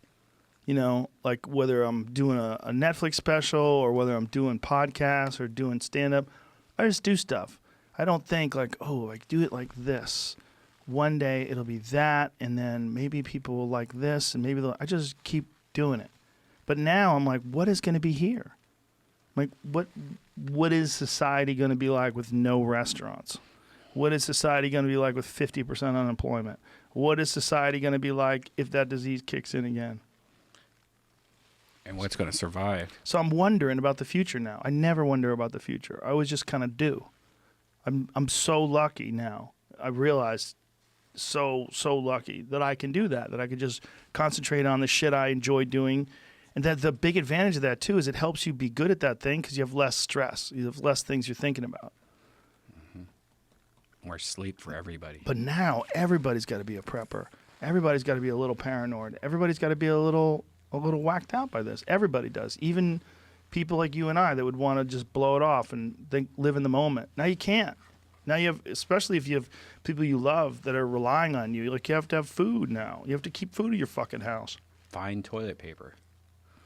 That was a weird one. It is weird. I'm Like, glad I have what a about- bidet. Why didn't everybody go crazy for food? Why did everybody worry about wiping their ass? Why is that the number one thing that seemed to be the issue? More than water. Like, Yeah. water makes more sense than toilet paper. Water makes a ton of sense, and so does food. Like dry food. Get oats, right? Get oatmeal, shit like that, rice, stuff that lasts a long ass time. You need pasta. You need stuff that you could just make with a fire and a pan and some water. You need to be able to just have stuff that'll keep you alive for X amount of days. That's what you need. You don't need toilet paper. You need a rag and a sink, and there you go. You got a clean asshole. Ta-da! Yeah. You know. Or get one of them ones that we got in here. Squirty up the booty hoses thing. Love it. Woo! They have a new one that was a sponsor that you can attach to the back of a toilet. It's not expensive either. Oh, yeah. What is that called? You call it Tushy? Tushy, right? Yeah. How Yeah. much does that cost? It's very Starts reasonable. off at $79. Yeah, so for $80 you get a clean asshole and you save $1 million Yeah. on toilet paper. And it takes like 3 minutes to install. And Yeah. it's the same water that you brush your teeth with. It's perfect. Goes right into the sink after you clean your asshole. No. No, it's not that water. No. I But mean, it's the same water. I know. It's real water. It's not. That was yeah, on the read, and that was my favorite thing to say. It's the same thing to you. It's cleaning your butthole. Yeah, the warm water one is only $30 more. It's Oh, $109. splurge, Yeah, folks. you Unless want you're the a warm hard water. ass. The warm water. Unless you're one of them Navy SEAL type dudes who likes to suffer. Yeah. You could, and if you decide to get a more expensive one, you can skip the air drying one because it just makes the whole place smell like your asshole. It's disgusting. I don't like the air dryer. I went over this person's house once, and they had a bidet, and inside their bidet was a bar. So I was going to take a leak. There's a bar of soap and a wet rag, and I was like, "Ew, What? ew, Gross. ew," because that's how you use it. You get in there with that soap. You wash the old poop chute, I don't like that. and that water shoots up. The bidet is like the most unergonomically friendly thing that's ever been designed ever. It's basically if you fall and slip, if something happens and you got like slippery socks on or shoes, you fall, that pipe is going right up your asshole. That stupid pipe. It's in the middle. How do you fall? People fall all the time, Jamie. Into the people, toilet ass people first. die trying to climb fences. Do you know that? Those spikes on fences kill people every year. Coconuts. Not there. You slip and fall in the bidet, and it punctures your asshole like a robot dick. Think about what that thing looks like. That it looks like Well, the the one we top got- of a hammer. The one we got, it doesn't come out until you hit the button. It's like our Yes. little robot arm, so But it's all that's safe. different. It's safe. That's different, but it's not a bidet. I'm talking about a bidet, That's like a a friend. bidet? No. not? That's What's a that? bidet seat. Oh, A real I see what you're saying. bidet. I got you. Okay, I got you, you. Yeah. you don't have. You're like, what? What are you? That's why it didn't make sense to you. Go. Like you're talking like the real, Yeah, real old schooly. Okay. You're imagining Joe like, Yeah. no, Like, don't how come are in you my just- ass. These folks, it was Falling a on that. French. It was a French doctor and his wife. We were over their house. They were French, and they had this bidet. And it's looks like like if you slip, like you're getting your butthole cleaned by this little fucking pipe that's sticking straight up with it sprays water, and you're supposed to get up in there with soap, wash it down. No. That's the way to do it, though. Better than the way we do it, all smearing everything. There it is. So that's a safe one. Some of them have a protuberance. Used to have one like that, right? Yeah. There you go. Some of them, yeah. thing. No, Jim. What is that? That's a broken toilet. That is not a bidet. Jesus Christ, son. I'm trying to find one.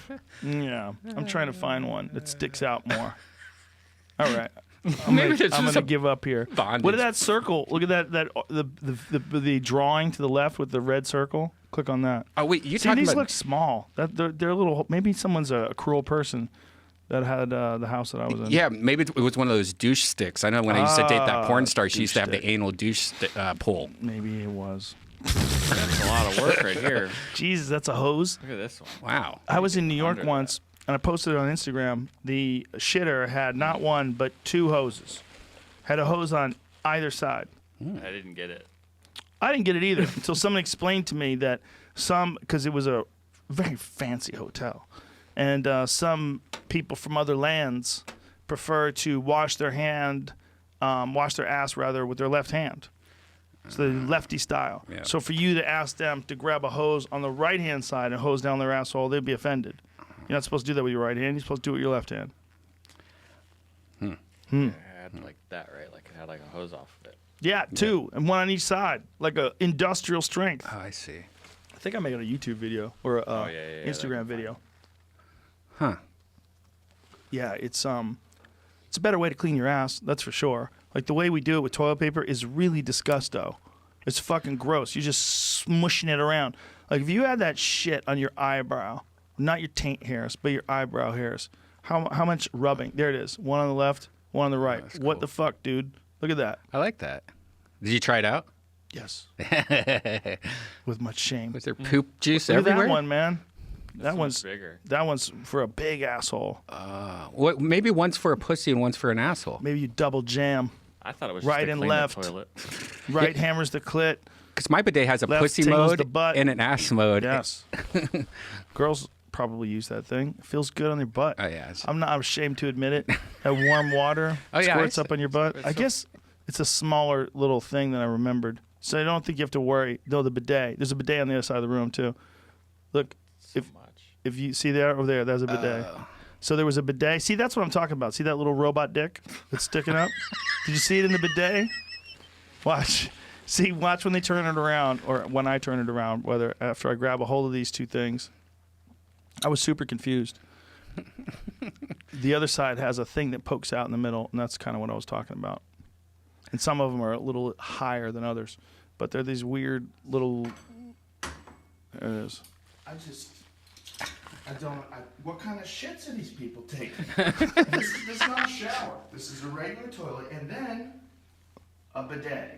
There, that thing. There it is. That little robot Love dick. this thing. Not that part. The other one. The one earlier.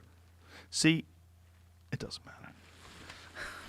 It really doesn't matter. You don't have a touch bar on that laptop, do you? No. Touch bar is the shit, because even in an Instagram video, you can can? back it up and I was rewind just it. gonna say they need to add a fucking play bar. Dude, Oh, you they can, you do can on do the that touch with, bar? Yes, you God. can. I turned all that shit off. Oh, no. It's great. That's the only good thing about the 16-inch MacBook that I appreciate is that touch bar. For YouTube videos, you scroll back and forth. It's so much better than having to keep your finger on this one area on the trackpad and hold on to the thing, move it left and right, or click on this or click on that. It's so seamless. Like you know exactly where your finger is. It's a more effective way of navigating like YouTube videos, because Right. your track of landscape that you're navigating in is very defined, right? So you just get your finger on it, you can just move it back and forth. It's the shit. I need to turn Nobody that ever back uses on. them. There's a bunch of keyboard shortcuts on YouTube to use, which Yeah? are great and helpful. But like, I couldn't tell you what more than 2 of them are. Like I can skip frames. Are they and you can listed skip somewhere? 5 seconds. Yeah, they're listed a bunch of places, but you can jump to all sorts of parts in the video just by hitting certain keys. I didn't know that. Yeah, save a bunch of time, but no one's gonna ever remember them or use them. Right. They should open up gyms. When do you think they should do that? Let Well, people work out. With social distancing and proper cleaning, it seems like they should be able to do They that. should only open up gyms for people who never contact anyone who contacts old people. You have If to sign a everyone- contract. Cleans after themselves at the gym. I which mean, no it one seems ever like that's the does. dirtiest place Gross ever. people I know. spitting on the floor. Sweat. They want to go particles back. everywhere. Yeah, sweat. Well, I mean, what kind of a disgusting virus-carrying solution is sweat from some dude who didn't shower today, went straight to Gold's, fucking pumped up, ready to get my PR in, or PB, personal best, personal record, PR, personal record, right? Yeah. You got to know those terms, bro. Have you thought about doing anything special? It's like now that you know you have to be locked down, like it's a good time to work on something. Well, I've been really getting into broadcasting VR. I'm learning how to do it the best way, and I'm into VR, man. I think that's the future, and these new games coming out, and just Let me ask you this: can you broadcast you playing Half-Life? yeah, I do it. I've done 5 broadcasts on my YouTube page, and I'm trying to get it so I could have my whole body in there, maybe in the future, but that takes a lot of work. Dude, broadcasting HD VR in Half-Life in a game like that would be fucking amazing. You think about how many people play games. If they could figure out a way, you watch someone play, and it's real similar. Like if you remember back in the Quake days, we'd watch demos. Like if a really good player was playing, Oh, yeah. I'd watch. Like there's this dude named Thresh. I've talked about him on the podcast before. I watch all his demos because he was just such. Is he still around? He's around. Yeah, he and I exchanged messages, way back in the but it was obviously before this Corona. Step one of what you're saying. Yeah, this is is like step one, but you could see her butt, and in real life, Right, but- you would be her. Yeah. This is what I'm trying to do at my house right now, and it's Yeah. hard to do because you have to have a lot of green screen crap. That's cool. This is cool. Like that is. It would be interesting to see someone walk through in third person. But what I'm talking about is first person. I know. Dude, that would be the shit. This game allows you to place a virtual camera for the purpose of doing this in there. So like, Right. without doing that, you can have the headset vision of it. Oh, you can. Yeah, I did the headset version. Yeah, that's what I'm saying is like when people watch you play a game, they're gonna want to watch you survive some crazy VR like fantasy game like Half-Life. Yeah. Like that would be really captivating because it's one thing to watch a guy play a game, but if you could put the VR goggles on and watch with him and you're looking around and I'm seeing what you're seeing, holy fuck, dude. This guy's on. Sorry, the commercial. Sorry. Oh, Jesus. Scared me. I'm like, that's really realistic. That's really realistic. Super realistic. There's people doing that though. I think. What are those other good series that are out? I know Amazon has some good series now. People were saying. Yeah. Well, that Tiger thing I highly recommend. But Yeah, I'm definitely going to see that, but I want to see something that's fake. Devs. Oh, that's right. Devs Is that great. Amazon? That's Amazon. no, right? that's Hulu. Hulu. Devs that's is supposed to good. be really good. That Yeah. one actor, the guy from Parks and Rec, what's his name? That comedian guy. It's Offerman. He is great, man. He's in Devs? Yeah, he's one of the main guys. Like he's the Steve Jobs guy, and that's real. And Westworld's back. I don't know if you ever gotten. Dude, I liked Westworld, but the wife got a little grossed out and started Ozark pulling just came people's back. heads up. I know. Yeah. Don't stay away from the spoilers. They're everywhere. Well, yeah, Westworld's These fucks. not in the West anymore though. No, not Westworld. Okay. I mean Ozark. Ozark Oh, yeah. spoilers. I haven't People done Ozark. People are binge watching like instantly. People are so greedy. I know. They use up all the toilet paper and they sit there watching Ozark. But the other one is The Expanse. I heard The Expanse is really good. Have you ever seen that? A bunch of people that I respect that like sci-fi told me that The Expanse, which is I think that's an Amazon show. You see that? Yeah, it's 4 seasons in. 5th season coming soon. Amazon. Know anything about it, No, I haven't seen it at all. Brian? No, I've never even heard of it. What? I heard it's really good. There's too many shows, Oh, there definitely is. and they never stop. Yeah. They never stop. They never go, we're just going to keep the shows we have and make them better. Nope. And I didn't really watch that Tiger show too because I was so annoyed if people asked me if I watched it. I'm like, I gotta just watch it just so I could say yes and know what people are talking about. I'm tired of hearing about it. Yeah, dude, I was watching regular TV, and it was you couldn't for some reason fast forward through the commercials. What? Yeah, there was something going on where you couldn't fast forward through commercials. I was going in and out of this room with the TV, and I couldn't figure it out. But while I was I just stopped and paused watching these commercials on regular TV for these upcoming shows that they have, and it's almost like they're trying to put you into a coma. Like they're trying to put you in a state of mind, like some fake ass Norman Rockwell painting of America. Some weird, like they're trying. It's a calm down, easy to predict version of a drama. You know, we're all in this together, and it's perfect music, and we're all about God and family, and they're all hugging and smiling, and like, what are you doing to me here? It doesn't work on me anymore. I can't watch that shit anymore. It's not. You can't watch it. But that's what I'm saying. It's so strange when you compare that to some of the shit that we watch now. Like if you watch Game of Thrones, or if you watch Ozark, or if you watch, The Outsider, all these crazy fucking shows. You watch a show that's made like a 1980s CBS drama, and you're like, what is this? And then you realize, oh my God, they still make them. They still make them. They make them just like that. Grey's Anatomy's been on TV for 15 plus 20 years. I don't even know how long. Is that still on? It's still on, yeah. Ugh. Is Dr. Dreamy still on that? Dr. The main Dreamy. girl's still on it. I don't know who else is still on that show. Is he on it? He might be. You talking about Dr. Dreamy. Yeah. Patrick. Yeah. I met him Saying- once. he's Came a to the cool comedy guy. store. He was a very nice guy.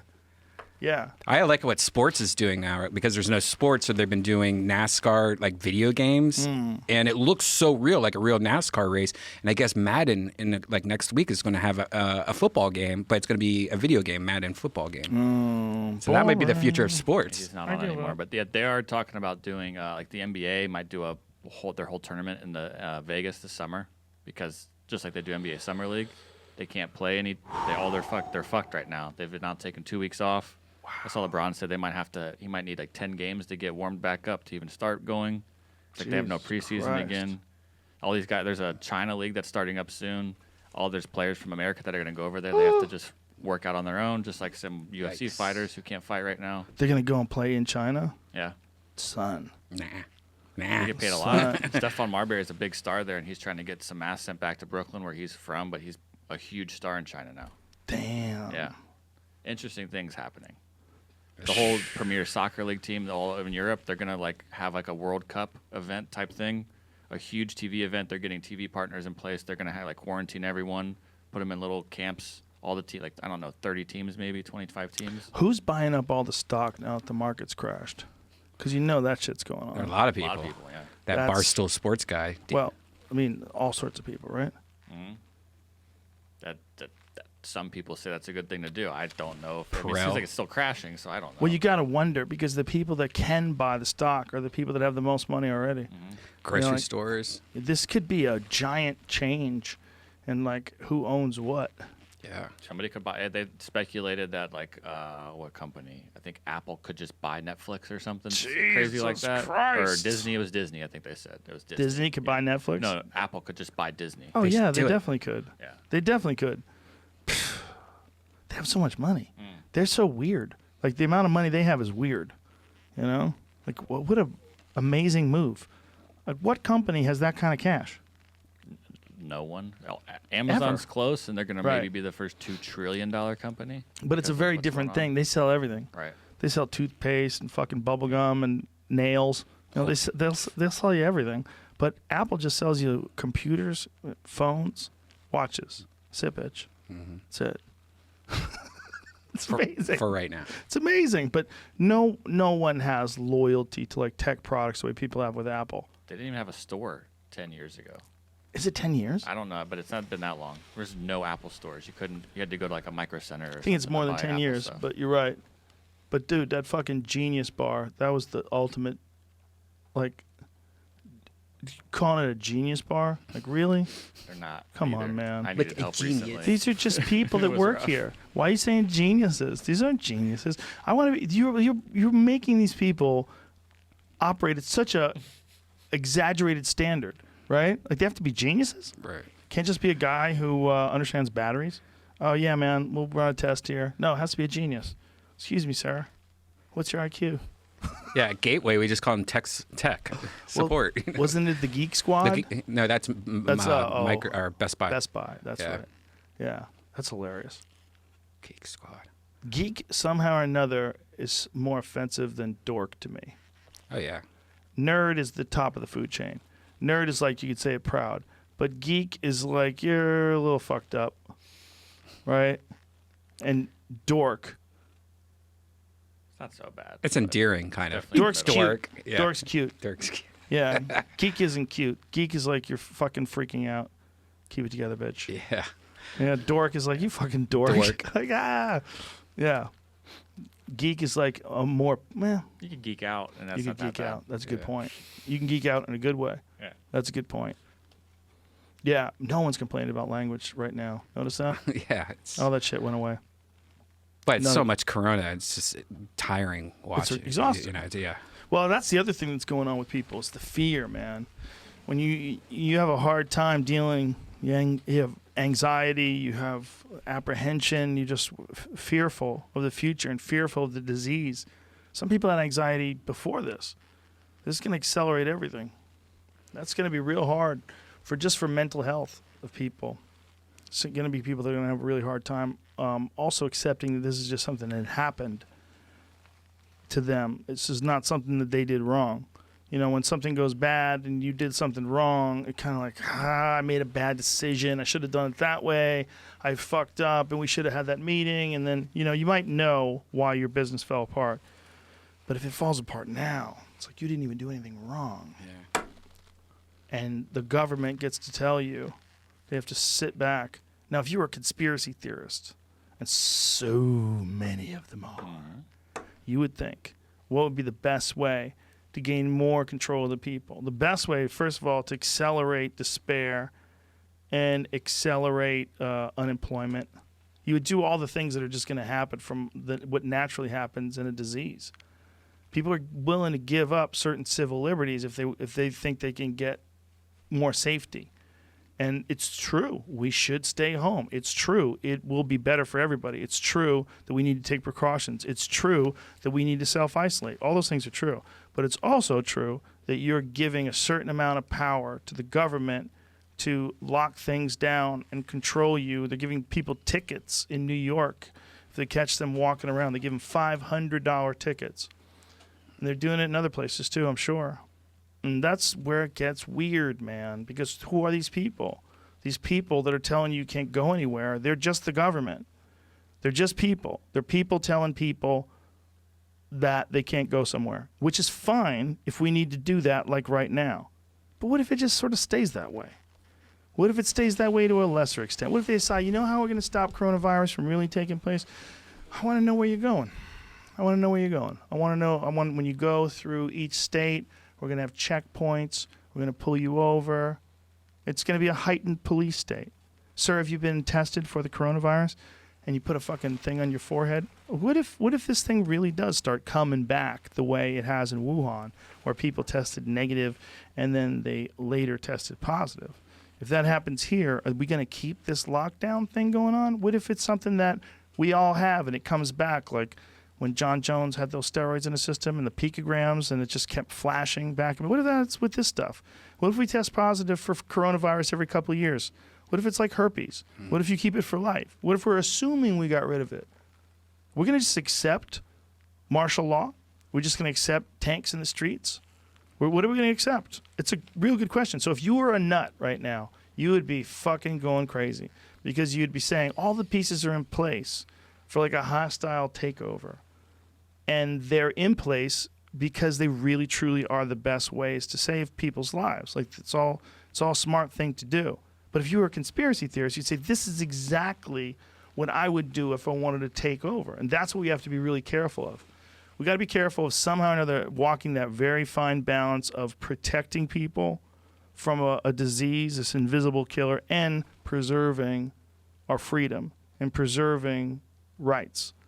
All those things are very important that we don't just give that up, because it's not the way to go. It's just not.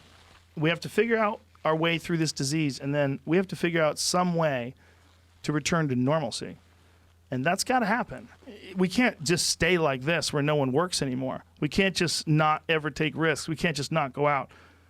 So once this does get rolling again, it's going to be real interesting to see how much, if any, control the government retains, how much, if any, restrictions get imposed, how much of these restrictions we just absorb and they become new things, like a normal thing rather, where you just go to the airport, you have to take a temperature test. You go to the airport and they want to test you. Or we're going to have to start wearing suits, like kind of like Star Wars, like these kind of suits with helmets and breathing apparatus, and everyone that works at the grocery store is going to be robots, you know. And imagine that. You get to the hotel and you yep. You decompress and unzip. And you can enjoy New York City from your balcony. Look, it's so pretty out there with all the murderous viruses swarming around, killing people. What if the viruses got together and made virus tornadoes and started just throwing people against walls? Or virus babies if Why you're not? Born. Listen, man, if a wind can pick up a semi and make it fly through the air like we've seen, why can't a virus tornado just slam you into a wall? Imagine if like viruses accelerate billions of times and they form colonies and they become intelligent and they realize if they move quick enough they can actually they can knock you off your feet and they go down your throat like a demon. That's not happening already. It's crazy, for sure. But so is a regular virus. I mean, just what we were reading about the H1N1 and all these other flus that kill so many, countless thousands of people. Not countless. They counted them. They're actually pretty accurate, right? We had to double check. I mean, just think about the sheer numbers of people that have died from those things. If those were demons instead of diseases, how freaky would that be? If we're like, look, we're going to lose a certain amount of people every year to demons, no matter what we do. Why is it better to lose to a virus than a demon? Little Godzillas.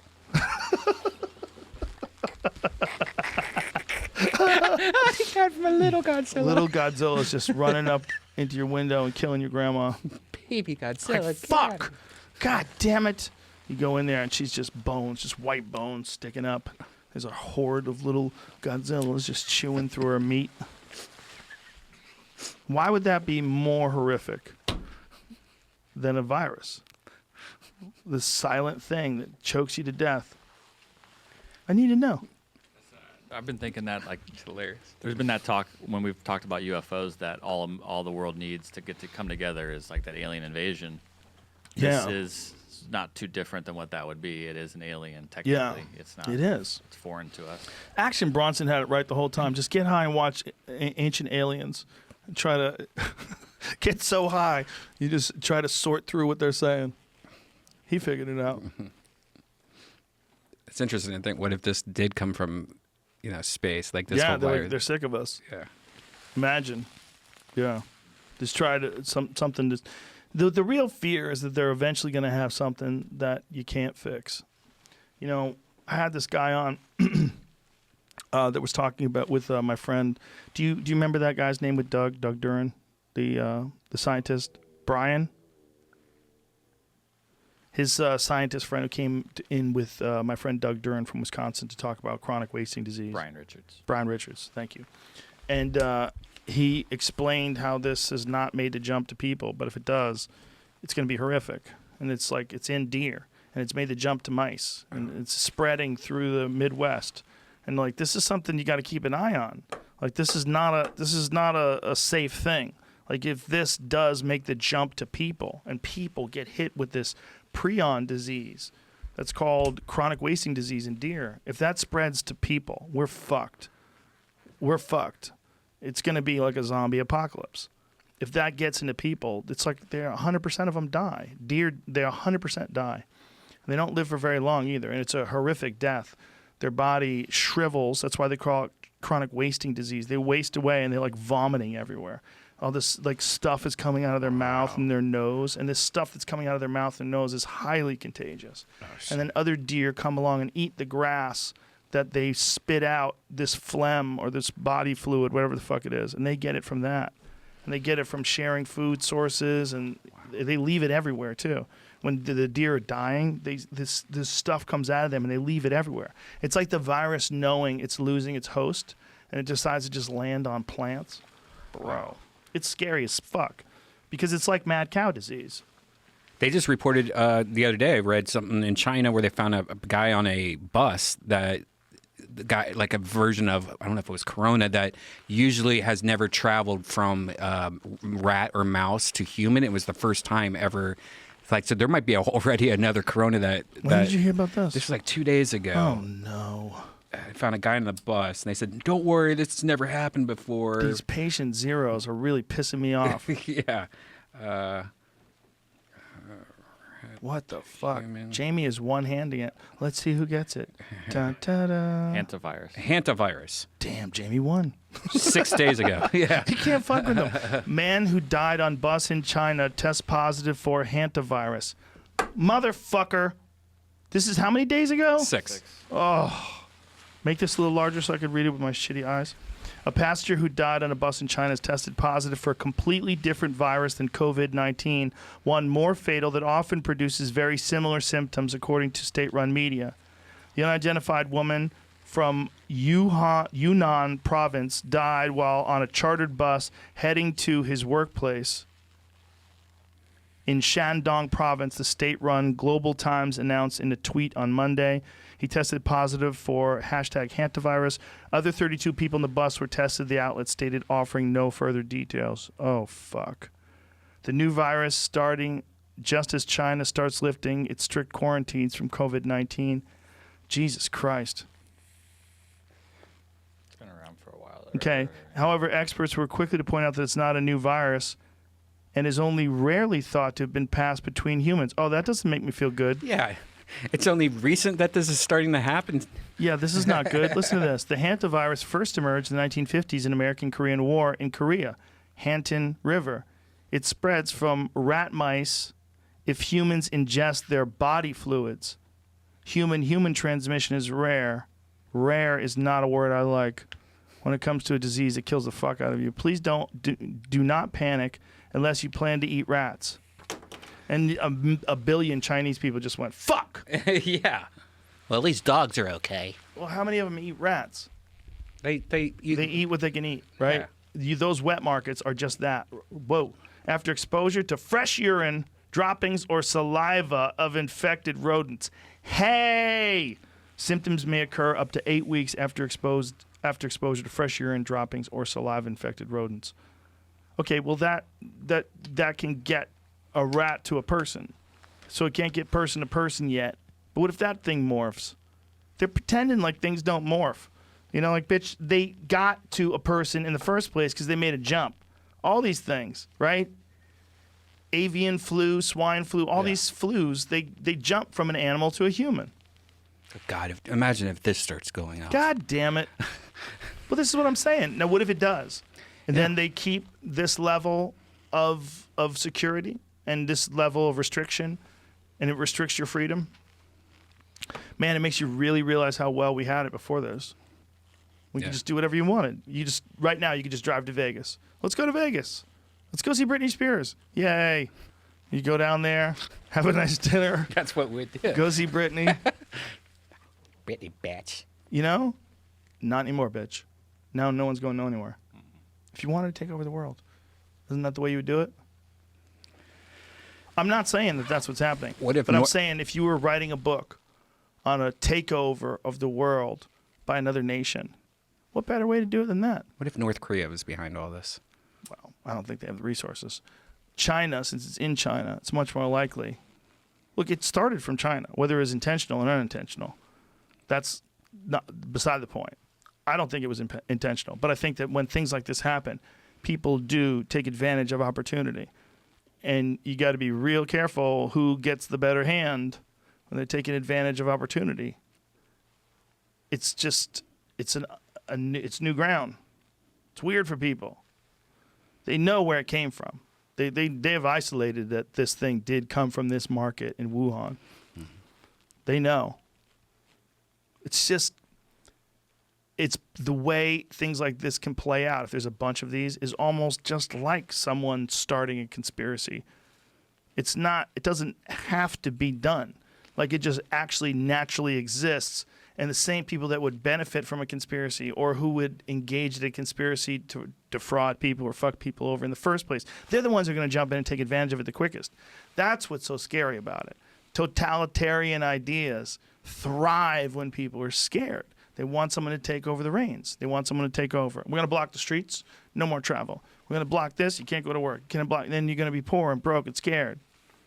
I'm not saying that that's what they're doing. But what I am saying is if you wanted to do something to really take over a civilization, it would be this way. That's how you would do it. You would do it with diseases.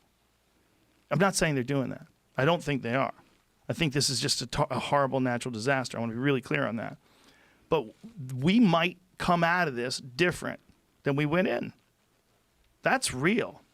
There's tanks driving down the road in California. Tanks. And they're like, oh, they're just getting supplies or something. Like, what do you... There's tanks rolling through New York City. My friend John Joseph. Wow. He sent me a video from his phone of tanks rolling down New York City. Like armed Humvees and tanks. That's ridiculous. Yeah, freaky, like military vehicles in camo.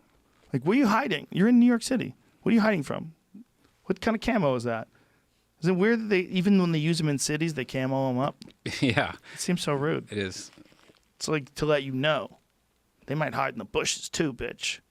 But they drive through the cities to lock everybody down. If they had those murdered out matte black paint jobs instead, it would be a little bit more intimidating, maybe. Fuck I don't know. Little pieces of pizza slices and stuff. Well, it's at least with camo. If you have your car is all camoed up and you're not in the military, you know they're gonna have an eye on you anyway. Like, what are you doing, right? Unless you're in like West Virginia. Dudes who have like camoed up H1s, Hummers, and they're driving those real military style Hummer around. Like, please check that guy's house. You know, please read his Facebook. Please. He's driving around with an armored vehicle, all camoed out. Do you really need an H1 Hummer in LA? They're so wide. Do they still? They don't still make those. They don't still make them, but people still have them. Yeah. Not only do people have them, but people they do these mods on them because they're really slow. Like a Hummer is really slow, and I'm pretty sure they're a diesel engine. It's like a slow, shitty, stinky engine. It's not good. It's not optimal. So they take the engine out of those shit boxes and put like giant American engines in there and turn them into. There's a company in Florida. I forget what the company is, but they make custom Humvees, like the real military Humvees. But they deck them out inside with dope interiors, and they put ridiculous, like 1,000 horsepower turbocharged engines in them and shit. Look, if there is even like, if you have even one wacky idea in your head, like maybe someone could do. They already did it. Wow. This is their coronavirus pandemic Hummer that they made. Oh They shit! just uploaded it probably today. What's the company? Predator or something? Yes, that's it. Yeah. Last week. So they made a coronavirus That's what it says. I don't know. Humvee. I was making a big assumption. When I See, clicked on it. that's the shit that they make. They make things like those, That's but then they sweet. put these bonkers engines in them. Have you ever ridden in one of those? You're real far from the person. We would be like this. That's how far we would be. Yeah, Like it's if I was weird. driving and you were the passenger, there would be almost this much space in between us. They're real weird. But dude, you don't worry about shit when you're in one of those things. You're like, run me over, Right. motherfucker. Good luck, bitch. They just feel like a real tank. You could run over a wall in them, right? That's the thing I remember when I was a kid. I Like, don't they could know go about like that. a 3-foot wall or some shit. Oh, over a wall? Yeah, the whole underside is completely protected. Like you can scratch over all kinds of shit in it. Everything's inside. That's why there's that big hump. It's because the drivetrain is all protected underneath the chassis. So you get this extraordinary travel in terms of how far, like, or you go over a rock, like your height. What is that called? There's a term for that. Going over. How much travel space you have underneath the vehicle. I forget what Clearance. clearance, that's it. Yeah. So you have a shit ton of clearance. And, it's a military designed, over-engineered vehicle for the streets. Yeah. But if you're like super paranoid. I like how my car, you could do the clearance, so you could like raise it, Yeah. or lower it. That's pretty nice. Yeah. Those are the future, right? Cybertruck. Yeah. All those electric cars are the future. They're just going to get better at charging them. It's the future. Especially if we could really get solar down here in LA. If we really nail solar. Yeah. I mean, the technology needs to change for sure, because it would be nice to have solar on your car. But right now, I think I've read, like, if you had all solar panels on top of your car, it still wouldn't do Not enough. anything. Yeah. Isn't that crazy, though? Like, you have a source of power that people use to power their homes and big buildings, solar, but you can't utilize it in a car, which is always in the sun, Yeah. especially out here. Right. It's Fisker coming figured it out. You know, Fisker did. They had a roof. They had a solar roof that powered the radio. Yeah, it only powered the radio, though. But that's better than nothing. You think it would still be like, hey, if my car's sitting out all day, at least it gave me 20 miles, or something like that. Right. If it's sitting in the parking lot all day, it should be sucking up some juice. Yeah. I think that's coming too. I think just the technology is just not 100% there. Well, they need a battery technology jump, right? They need a big jump in how much power gets stored and how quickly you can get it in there. Because right now it's still a little clunky. Yeah. Well, Wait. the Tesla wall, the battery pack on the wall, that's pretty badass. Where you It's pretty badass, but what I mean is it takes too long to charge a car, Right. and then it doesn't have long enough of a range. Right. Well, that's when the wireless charging on the roads, where you're just driving on a wireless charger. You just got to give up a microchip. They just put a microchip in your hand, and you're fine. And it's also, it doubles as a corona tester, so you make sure that you never get mistaken for someone with corona. They just have to scan you. Hey, you going into this bathroom? Can I have your hand, please? Womp. Up, green. Go ahead and urinate with peace and harmony. Go ahead. Or putting those UV lights Am everywhere. I freaking out? I mean, really, I'm trying not to sound like a conspiracy nut, because I'm not accusing anyone of creating a conspiracy. But what I am saying is if I was a conspiracy nut, or if I was a country that was conspiring to take over the world, this is not a bad way to do it. I don't think that's happening right now. I want to be real clear. But it's kind of the same result that we're experiencing right now, where everyone's being forced to shut down with who knows what consequences. But it's also the right thing to do. So we're all like, whoa, how do you You know, it's another one of those things about being a person where the right thing to do still feels crazy. Still feels like, all right, we're just going to sit around. Well, yeah, I guess that's what you have to do. You know? And it's kind of, in one way, encouraging that so many people are willing to stay home. And people aren't rebelling. They're like, fuck you. This is my country. I'm going to go to work. I'll take a chance. Everybody's going to get it anyway. Fuck you. There's way less people doing that. And when you consider that the government is controlling 320 million people, pretty crazy. Almost everyone's complying with staying home. There's only a few essential businesses. Yeah, we're going to have to, I think, really have spacesuits to leave the house and work. God damn it. And they're going to probably be like this metal plastic thing that could wash off really easy. Yeah, they're all going to be padded. Dudes are going to put socks in their spacesuits. It's going to be a mess. Are you worried, Jamie? Yeah, I've never seen you this worried. because I've everything you're sort of saying. Like I look into the future and sort of see where we're headed, and I don't really see much out there because I don't know where it is. But it's not anything good because there's nothing there. I don't see like going to the movies again. Seems like that's probably close to out. Movies were already dying anyway. Yeah, they might not survive this. They've already opened up the ability to like put those right into your house for $20. Perfect. Way better. Sweet. So when are movie theaters gonna open again? All right, what's next? Yeah. Concerts, sporting events. Yeah. I don't know. That's just those are all the fun things we used to do. So like, fuck. It's also, once everything's in place where they can treat people effectively and they have the adequate number of ventilators, then are we going to go back to the way things were, or are we going to have new standards in place? I don't know. I don't know, man. They did an unprecedented thing. They locked down the entire country to save people's lives. Never happened before. We're in new territory. And you know it's dangerous when a moron like me is making sense. When I'm one of the people who's talking about something like this. I'm trying to find it. I just read yesterday. I don't know if someone shared this. It was F. Scott Fitzgerald wrote.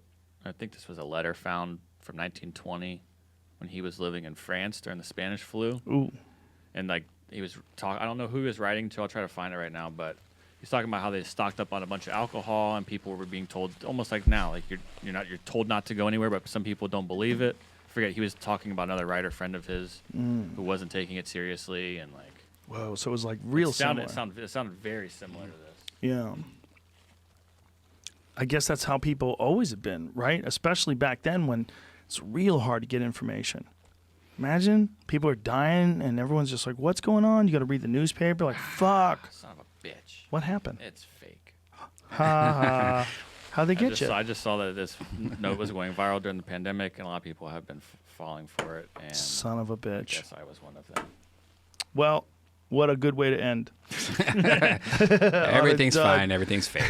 Yeah. I'm glad you guys are still doing Kill Tony. Yep. I really do. I think it's an awesome move. It's the way to go. Just keep pumping out the content. Let people know you're there, and they'll be psyched when everything gets back up and running again. You guys back up and running to your live shows. I'm hope we're all on the road again in at the very least this summer. I really hope so. Yeah.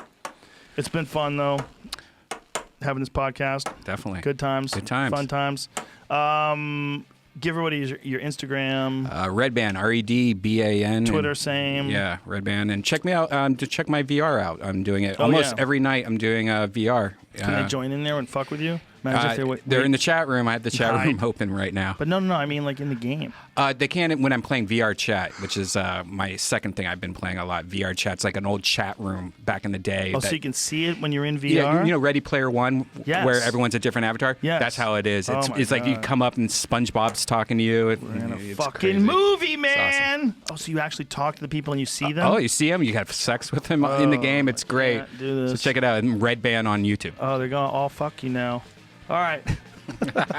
Bye, everybody. Bye. That was a good one, dude. Heck yeah. A lot of silly.